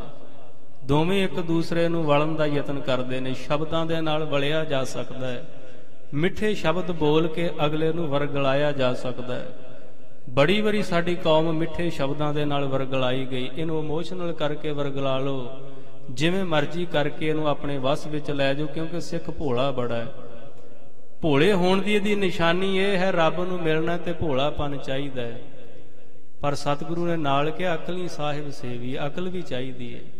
ਠੀਕ ਹੈ ਭੋਲਾਪਨ ਚਾਹੀਦਾ ਹੈ, ਕਪਟ ਨਹੀਂ ਚਾਹੀਦਾ, ਚਤੁਰਾਈ ਦਾ ਚਤੁਰ ਭੁੱਜ ਪਾਈਏ, ਪਰ ਤੂੰ ਇੰਨਾ ਵੀ ਭੋਲਾ ਨਾ ਬਣ ਜਾ ਤੇਰੇ ਘਰ ਦੀ ਜਾਇਦਾਦ ਹੀ ਲੁੱਟੀ ਜਾਵੇ ਸਾਰੀ। ਕਿਸੇ ਨਾਲ ਕਪਟ ਨਾ ਕਰਨਾ ਇਹ ਭੋਲਾਪਨ ਹੈ, ਮੱਤ ਹੁੰਦੀ ਹੋਏ ਇਆਣਾ। ਅਸੀਂ ਤਾਂ ਉਹਨੂੰ ਕਹਿ ਦਿੰਦੇ ਜਿਸ ਬੰਦੇ ਨੂੰ ਕੁਝ ਪਤਾ ਨਾ ਹੋਵੇ, ਇਹ ਤਾਂ ਰੱਬ ਸਰੂਪ ਹੈ, ਗਊ ਵਰਗਾ, ਬੜਾ ਭਗਤ ਹੈ। ਮਹਾਰਾਜ ਨੇ ਐਸੇ ਭਗਤ ਨੂੰ ਭਗਤ ਨਹੀਂ ਕਿਹਾ। ਮੱਤ ਹੁੰਦੀ ਹੋਏ ਇਆਣਾ, ਤਾਣ ਹੁੰਦੇ ਹੋਏ ਨਿਤਾਣਾ, ਅਣ ਹੁੰਦੇ ਆਪ ਵੰਡਾਏ ਕੋ ਐਸਾ ਭਗਤ ਸਦਾਏ, ਇਹਨੂੰ ਭਗਤ ਕਹਿੰਦੇ ਨੇ। ਸਿੱਖ ਬੜੇ ਸਿਆਣੇ ਨੇ। ਕੌਣ ਹੈ ਭਗਤ? ਭਾਈ ਗੁਰਦਾਸ ਜੀ ਵਰਗਾ। ਬਾਬਾ ਬੁੱਢਾ ਸਾਹਿਬ ਬੈਠੇ ਨੇ ਹਜੂਰ ਦੇ ਦਰਬਾਰ ਵਿੱਚ, ਬੜੀ ਮੱਤ ਹੈ। ਭਾਵਾਂ ਕਿ ਭੋਲੇ ਭਾਲੇ ਸਿੱਖਾਂ ਨੂੰ ਬਾਬੇ ਪਿਰਥੀਏ ਨੇ ਵਰਗਲਾ ਲਿਆ, ਪਰ ਜਿਸ ਦਿਨ ਬਾਬਾ ਬੁੱਢਾ ਸਾਹਿਬ ਨੂੰ ਬੀੜ ਵਿੱਚ ਬੈਠਿਆਂ ਪਤਾ ਲੱਗਾ, ਉਥੋਂ ਚੱਲ ਕੇ ਅੰਮ੍ਰਿਤਸਰ ਆ ਗਏ। ਭਾਈ ਗੁਰਦਾਸ ਨੇ ਪ੍ਰਚਾਰ ਦੌਰਾ ਸਮਾਪਤ ਕੀਤਾ, ਕਾਂਚੀ ਤੋਂ ਚੱਲ ਕੇ ਦਰਬਾਰ ਸਾਹਿਬ ਪਹੁੰਚੇ, ਆ ਕੇ ਸਿੱਖਾਂ ਨੂੰ ਜਾਗਰੂਕ ਕੀਤਾ। ਭੋਲੇ ਭਾਅ ਦੇ ਵਿੱਚ ਗੁਰੂ ਅਰਜਨ ਸਾਹਿਬ ਨੂੰ ਕਿਉਂ ਛੱਡੀ ਬੈਠੇ ਹੋ? ਤੁਹਾਨੂੰ ਸਮਝ ਨਹੀਂ ਲੱਗਦੀ? ਆਪਣੇ 10 ਨੌਹਾਂ ਦੀ ਕਿਰਤ ਅਜਾਈ ਕਿਉਂ ਗਵਾ ਰਹੇ ਹੋ? ਇਹ ਬੜੀ ਵਾਰੀ ਆਉਂਦਾ ਦੇਖਣ ਵਿੱਚ। ਗੁਰੂ ਦੇ ਨਾਂ ਤੇ ਪੈਸਾ ਇਕੱਠਾ ਕਰ ਲਿਆ ਜਾਂਦਾ ਹੈ। ਸਿੱਖ ਸੰਗਤਾਂ ਇਮੋਸ਼ਨਲ ਹੋ ਕੇ ਖਜ਼ਾਨੇ ਭਰ ਦਿੰਦੀਆਂ ਨੇ, ਵਰਤਨ ਵਾਲਿਆਂ ਵੱਲ ਦੇਖਦੇ ਨਹੀਂ ਵੀ ਇਹ ਕਿਸ ਉੱਤੇ ਖਰਚਿਆ ਜਾ ਰਿਹਾ ਸਾਰਾ ਪੈਸਾ, ਅਜਾਈ ਕਿਉਂ ਗਵਾਇਆ ਜਾ ਰਿਹਾ। ਉਹ ਇਸੇ ਪੈਸੇ ਦੇ ਸਿਰ ਤੇ ਐਸ਼ ਪ੍ਰਸਤੀ ਕਰਦੇ ਨੇ। ਯਾਦ ਰੱਖੋ, ਸਿੱਖਾਂ ਨੂੰ ਜਾਗਰੂਕ ਕੀਤਾ ਸੀ ਉਸ ਸਮੇਂ ਭਾਈ ਗੁਰਦਾਸ ਬਾਬਾ ਬੁੱਢਾ ਜੀ ਨੇ। ਕਹਿਣ ਲੱਗੇ ਤੁਹਾਨੂੰ ਸਮਝ ਨਹੀਂ ਪੈਂਦੀ, ਗੁਰੂ ਕੇ ਲੰਗਰ ਤੇ ਮਸਤਾਨੇ ਹੋ ਗਏ ਨੇ। ਜਿਨ੍ਹਾਂ ਲੰਗਰਾਂ ਵਿੱਚ ਦੇਸੀ ਘਿਓ ਦੀ ਖੀਰ ਵਰਤਦੀ ਸੀ, ਅੱਜ ਬਾਜਰੇ ਦਾ ਸੁੱਕਾ ਪ੍ਰਸ਼ਾਦਾ ਖਾਣ ਵਾਸਤੇ ਨਸੀਬ ਨਹੀਂ। ਪ੍ਰਤੱਖ ਗੁਰੂ ਨੇ, ਗੁਰੂ ਅਰਜਨ ਦੇਵ ਸੱਚੇ ਪਾਤਸ਼ਾਹ, ਜਿਹੜਾ ਸਿੱਖ ਇਹਨਾਂ ਦੇ ਚਰਨਾਂ ਵਿੱਚ ਲਿਆ ਕੇ ਭੇਟਾ ਰੱਖੇਗਾ, ਉਹਦੀ ਹੀ ਭੇਟਾ ਦਰ ਕਬੂਲ ਪਵੇਗੀ। ਸਤਿਗੁਰੂ ਸੱਚੇ ਪਾਤਸ਼ਾਹ ਨੇ ਕਿਰਪਾ ਕੀਤੀ, ਸਿੱਖ ਜਾਗਰੂਕ ਹੋਏ। ਕੁਝ ਸਮੇਂ ਦੇ ਵਿੱਚ ਹੀ ਲਹਿਰਾਂ ਬਹਿਰਾਂ ਹੋ ਗਈਆਂ। ਇਹ ਹੈ ਅਸਲੀ ਪ੍ਰਚਾਰ। ਪ੍ਰਚਾਰਕ ਦਾ ਇਹ ਫਰਜ਼ ਬਣਦਾ ਹੈ, ਆਪਣੇ ਗੁਰੂ ਦੇ ਸਿਧਾਂਤ ਨੂੰ ਸਾਹਮਣੇ ਰੱਖ ਕੇ ਸੱਚਾਈ ਨੂੰ ਸੰਗਤਾਂ ਸਾਹਮਣੇ ਬਿਆਨ ਕਰੇ, ਨਾ ਕਿ ਆਪਣੇ ਪੇਟ ਦੀ ਖਾਤਰ ਸੰਗਤਾਂ ਨੂੰ ਵਰਗਲਾਉਣ ਦਾ ਯਤਨ ਕਰੇ। ਜੇ ਇਸ ਤਰ੍ਹਾਂ ਕਰੇਗਾ, ਹਮੇਸ਼ਾ ਜਨਮਾਂ ਜਨਮਾਂਤਰਾਂ ਤੱਕ ਗੁਰੂ ਦਾ ਦੇਣਦਾਰ ਰਹੇਗਾ। ਨਾ ਸੰਗਤਾਂ ਮਾਫ ਕਰਨਗੀਆਂ, ਨਾ ਗੁਰੂ ਦੇ ਘਰ ਵਿੱਚ ਬਖਸ਼ਿਆ ਜਾਏਗਾ। ਇਹੀ ਇੱਕ ਐਸਾ ਦਰ ਹੈ ਜਿੱਥੇ ਖੋਟਿਆਂ ਨੂੰ ਖਰੇ ਕੀਤਾ ਜਾ ਸਕਦਾ ਹੈ। ਜਿਹੜੇ ਇੱਥੇ ਆ ਕੇ ਵੀ ਖੋਟੇ ਰਹਿ ਗਏ, ਹੋਰ ਕਿਹੜਾ ਦਰ ਹੈ ਜਿੱਥੇ ਜਾ ਕੇ ਬਖਸ਼ੇ ਜਾਣਗੇ। ਤਾਂ ਹੀ ਸਤਿਗੁਰਾਂ ਦੇ ਬਚਨ ਕਰਦੇ ਆ। ਭਾਈ ਗੁਰਦਾਸ ਜੀ ਨੇ ਬਚਨ ਕਹੇ, ਜਿਹੜਾ ਇੱਥੇ ਨਾ ਬਖਸ਼ਿਆ ਜਾ ਸਕਿਆ, ਹੋਰ ਦਰ ਕਿਹੜਾ ਜਿੱਥੇ ਜਾ ਕੇ ਬਖਸ਼ਿਆ ਜਾਊਗਾ। ਐਸੇ ਹਾਲਾਤਾਂ ਨੂੰ ਭਾਈ ਸੰਤੋਖ ਸਿੰਘ ਬਾਖੂਬੀ ਢੰਗ ਨਾਲ ਅੱਜ ਬਿਆਨ ਕਰ ਰਹੇ ਹਨ। ਹਿਰਦੈ ਹਮਾਰੇ ਤੈ ਸੁਭੇਦ ਹੈ ਨਾ ਲੇਸ਼ ਕੋ। ਬਾਬਾ ਪਿਰਥੀਆ ਕਹਿਣ ਲੱਗਾ, ਸੁਲੀ ਖਾਂ ਤੇਰੇ ਦਿਲ ਵਿੱਚ ਤੇ ਮੇਰੇ ਦਿਲ ਵਿੱਚ ਰੰਚਕ ਮਾਤਰ ਵੀ ਭੇਦ ਨਹੀਂ। ਭਾਵ ਜਿਹੋ ਜਿਹੀ ਸੋਚ ਵਿਚਾਰ ਤੇਰੀ, ਇਹੋ ਜੀ ਮੇਰੀ। ਹੁਣ ਸਾਨੂੰ ਬਾਬੇ ਪਿਰਥੀਏ ਦਾ ਤੇ ਪਤਾ ਹੀ ਹੈ, ਅੰਦਰ ਕਪਟ ਨਾਲ ਭਰਿਆ ਹੈ, ਤੇ ਉੱਥੇ ਹੀ ਮਿੱਤਰਤਾ ਕਾਇਮ ਰਹਿੰਦੀ ਹੈ ਜਿੱਥੇ ਵਿਚਾਰ ਆਪਸ ਵਿੱਚ ਮਿਲ ਜਾਣ। ਯਾਦ ਰੱਖਿਓ, ਮਿੱਤਰਤਾ ਕਾਇਮ ਕਰਨ ਦੇ ਸਿਰਫ 2 ਹੀ ਤਰੀਕੇ ਨੇ। ਜਾਂ ਤੇ ਸਾਹਮਣੇ ਵਾਲੇ ਦੇ ਵਿਚਾਰ ਮੇਰੇ ਨਾਲ ਮਿਲ ਜਾਣ, ਜਾਂ ਫਿਰ ਮੈਨੂੰ ਆਪਣੇ ਵਿਚਾਰ ਉਹਦੇ ਨਾਲ ਮਿਲਾਉਣੇ ਪੈਣਗੇ, ਤਾਂ ਮਿੱਤਰਤਾ ਕਾਇਮ ਰਹੇਗੀ, ਨਹੀਂ ਤੇ ਯਾਰੀ ਟੁੱਟ ਜਾਏਗੀ।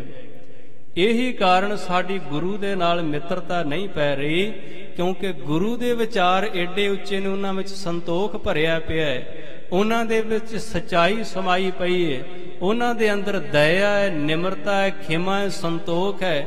ਮੇਰੇ ਵਿਚਾਰਾਂ ਦੇ ਵਿੱਚ ਰਾਤ ਦਿਨ ਲੋਭ ਹੀ ਲੋਭ ਚੱਲਦਾ ਪਿਆ ਹੈ।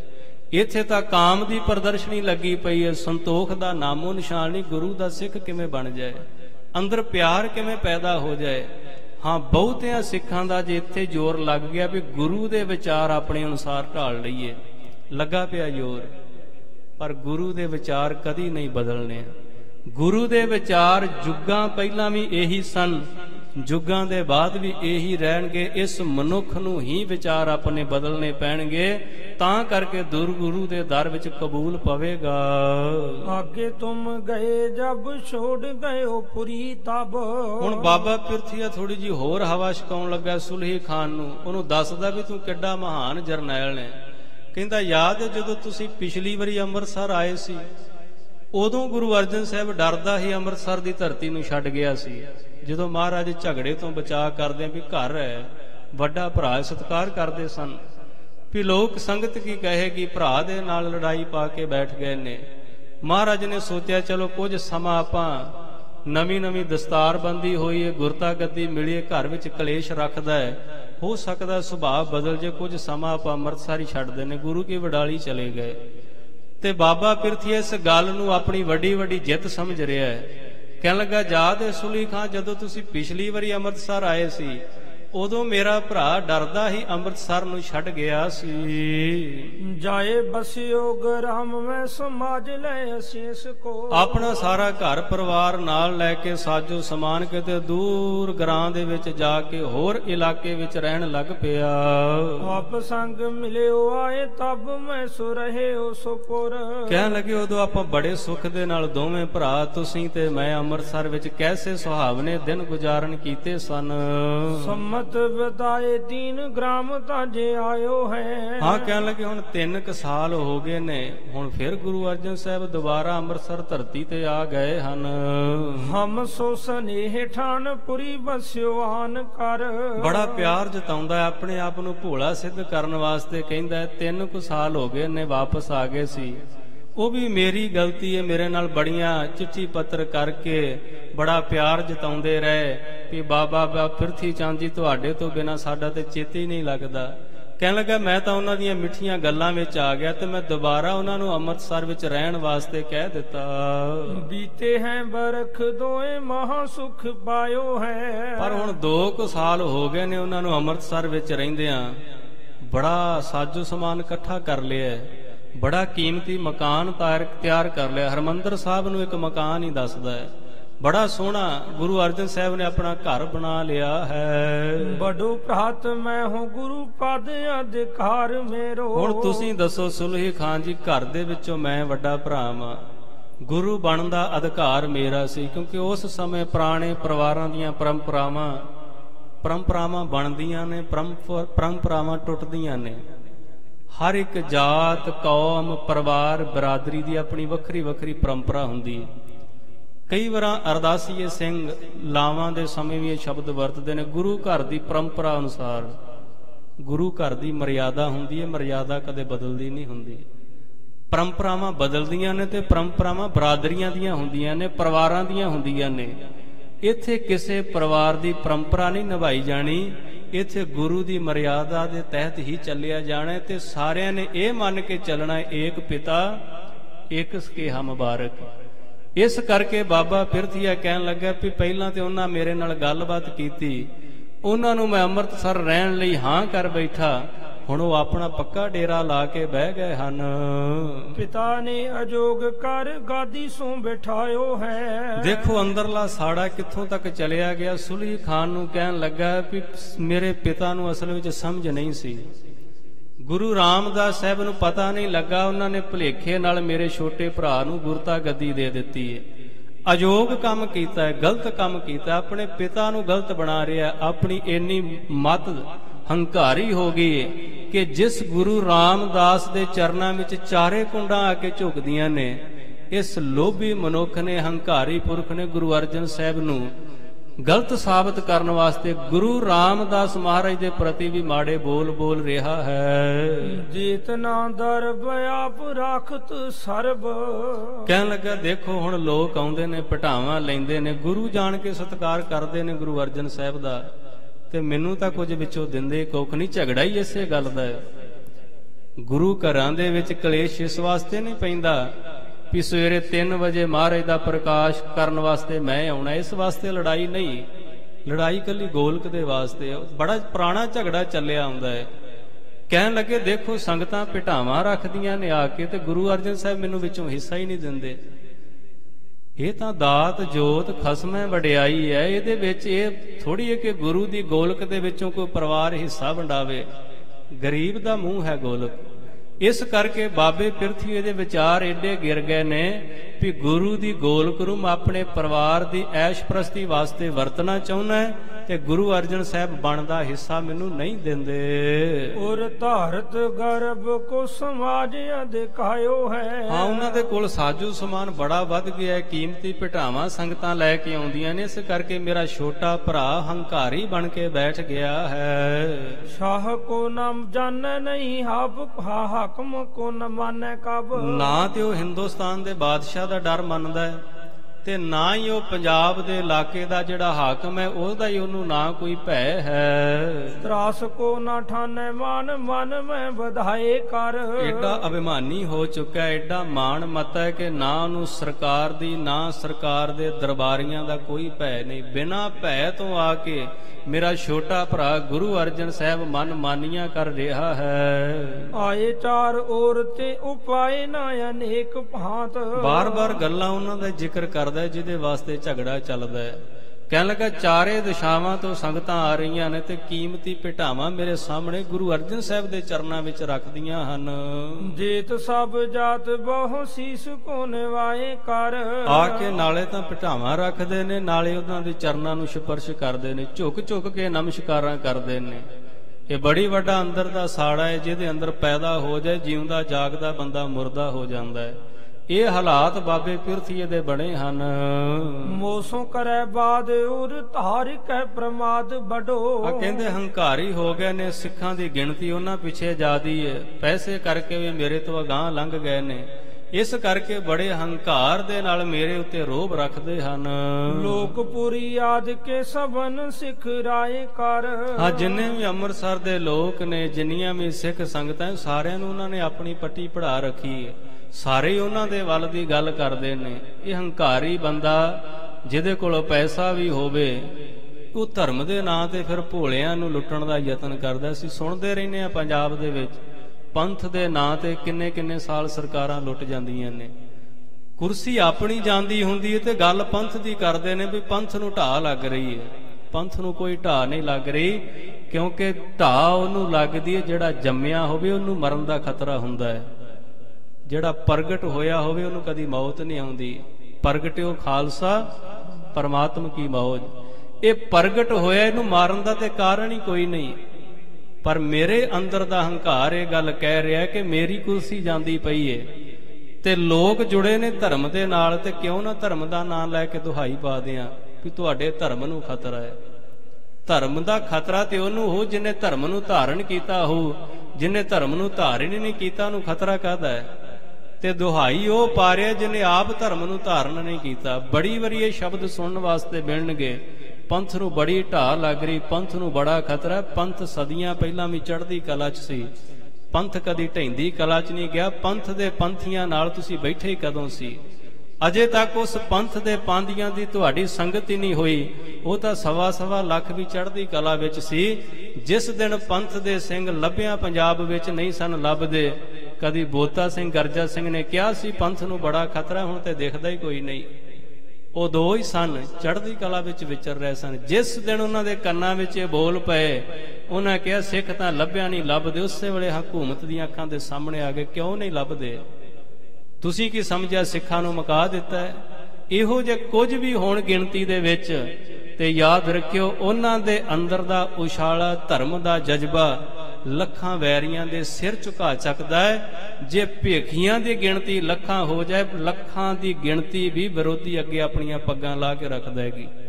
ਸਤਿਗੁਰੂ ਸੱਚੇ ਪਾਤਸ਼ਾਹ ਮਹਾਰਾਜ ਕਿਰਪਾ ਕਰਨ, ਅੰਦਰ ਦਾ ਇਹ ਤਾਕਤ ਬਖਸ਼ਿਸ਼ ਕਰਨ ਕਿ ਸਾਨੂੰ ਗੁਰੂ ਦੇ ਚਰਨਾਂ ਤੇ ਉੱਤੇ ਪ੍ਰਤੀਤ ਆ ਸਕੇ, ਸਾਨੂੰ ਉਹਨਾਂ ਦੀ ਬਾਣੀ ਉੱਤੇ ਪ੍ਰਤੀਤ ਆ ਸਕੇ।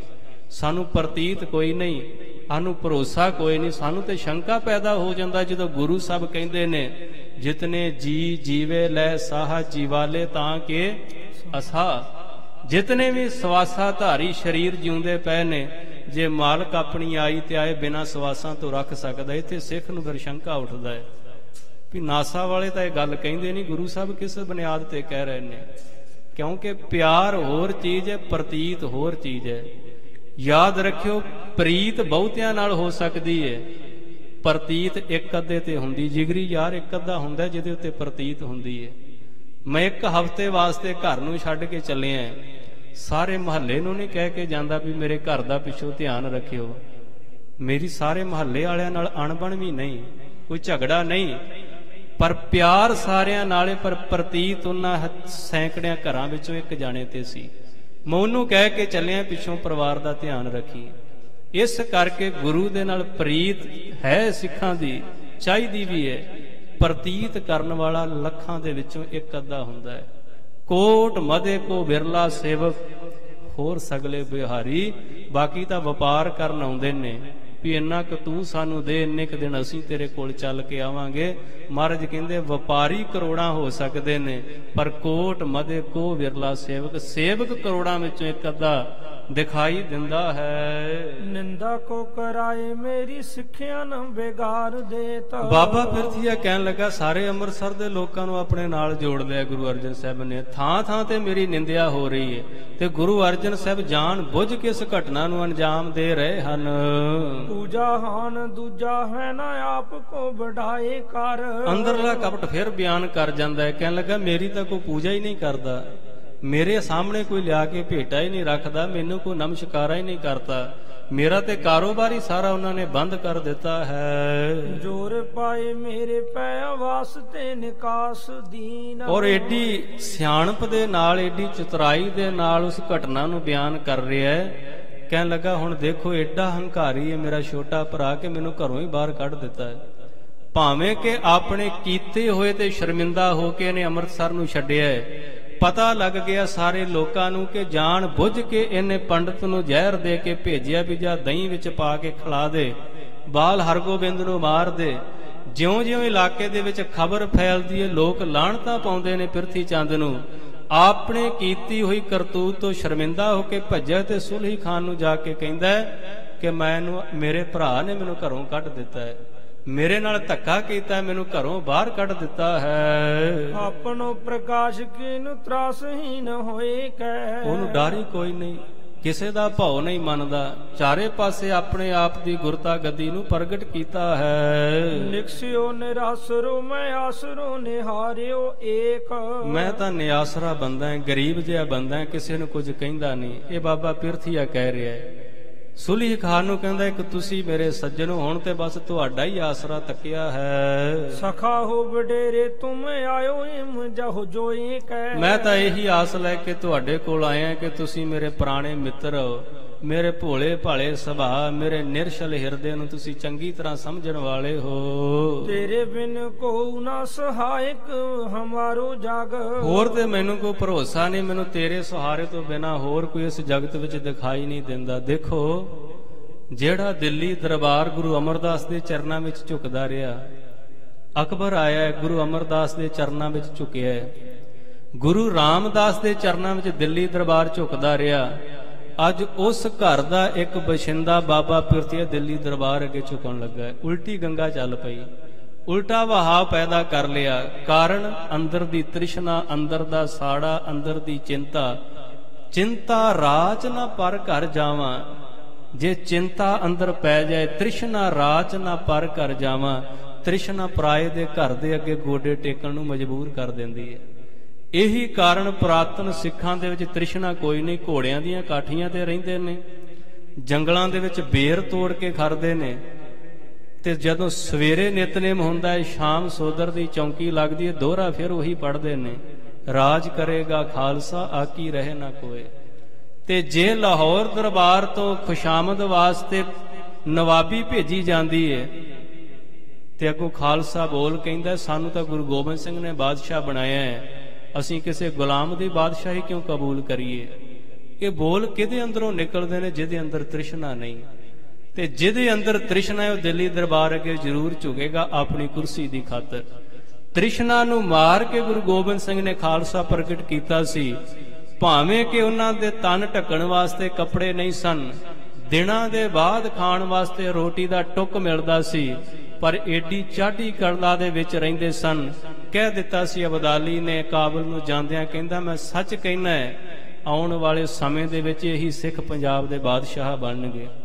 ਉਹ ਦਿਨ ਦੂਰ ਨਹੀਂ ਸਨ ਜਿੱਦਣ ਸਿੱਖਾਂ ਦੀਆਂ ਬਾਹਾਂ ਉੱਤੇ ਕੋਹੇ ਨੂਰ ਵੱਜਾ, ਜਿਨ੍ਹਾਂ ਦੀਵਾਰਾਂ ਤੇ ਸਿੱਖਾਂ ਦੇ ਕੱਟ ਕੇ ਸੀਸ ਰੱਖੇ ਜਾਂਦੇ ਸਨ ਪ੍ਰਦਰਸ਼ਨੀ ਵਾਸਤੇ, ਉਹਨਾਂ ਮਨਾਰਿਆਂ ਦੇ ਉੱਤੇ ਸਿੱਖ ਕਲਗੀਆਂ ਲਾ ਕੇ ਬੈਠਦੇ ਰਹੇ, ਤਾਜ ਪਾ ਕੇ ਬੈਠਦੇ ਰਹੇ। ਕਾਰਨ ਅੰਦਰ ਤ੍ਰਿਸ਼ਨਾ ਤੇ ਕ੍ਰੋਧ ਨੂੰ ਕਾਬੂ ਵਿੱਚ ਕੀਤਾ ਹੋਇਆ ਸੀ। ਰੋਜ਼ ਅਕਾਲ ਅਕਾਲ ਜਪਦੇ ਸਨ, ਗੁਰੂ ਦੀ ਬਾਣੀ ਦਾ ਪਾਠ ਕਰਦੇ ਸਨ। ਮਹਾਰਾਜ ਕਿਰਪਾ ਕਰਨ ਅਸੀਂ ਗੁਰੂ ਗ੍ਰੰਥ ਸਾਹਿਬ ਦੇ ਚਰਨਾਂ ਨਾਲ ਜੁੜੀਏ, ਬਾਣੀ ਬਾਣੇ ਦੇ ਧਾਰਨੀ ਹੋਈਏ, ਰੱਜ ਕੇ ਬਾਣੀ ਪੜ੍ਹੀਏ, ਰੱਜ ਕੇ ਸਿਮਰਨ ਕਰੀਏ, ਤਾਂ ਕਿ ਅੰਦਰਲੀਆਂ ਵਾਸ਼ਨਾਵਾਂ ਤੋਂ ਛੁਟਕਾਰਾ ਪਾ ਕੇ ਬਾਦਸ਼ਾਹ ਬਣ ਸਕੀਏ, ਆਪਣੇ ਪੁਰਾਣੇ ਰੁਤਬੇ ਨੂੰ ਬਹਾਲ ਕਰ ਸਕੀਏ। ਦਾਸ ਕੋਲੋਂ ਬੋਲਦਿਆਂ ਹੋਈਆਂ ਬੇਅੰਤ ਭੁੱਲਾਂ ਦੀ ਆਪ ਜੀ ਨੇ ਖਿਮਾ ਬਖਸ਼ਣੀ। ਆਓ ਬੜੇ ਪਿਆਰ ਦੇ ਨਾਲ ਢਾਡੀ ਸਿੰਘਾਂ ਪਾਸੋਂ ਵੀਰ ਰਸ ਦੇ ਵਿੱਚ ਗੁਰੂ ਦੀਆਂ 12 ਗੁਰੂ ਦੀ ਸਿਫਤ ਸਲਾਹ ਸਰਵਣ ਕਰੀਏ ਜੀ। ਪਿਆਰ ਨਾਲ ਫਤਿਹ ਗਜਾਓ। ਵਾਹਿਗੁਰੂ ਜੀ ਕਾ ਖਾਲਸਾ, ਵਾਹਿਗੁਰੂ ਜੀ ਕੀ ਫਤਿਹ।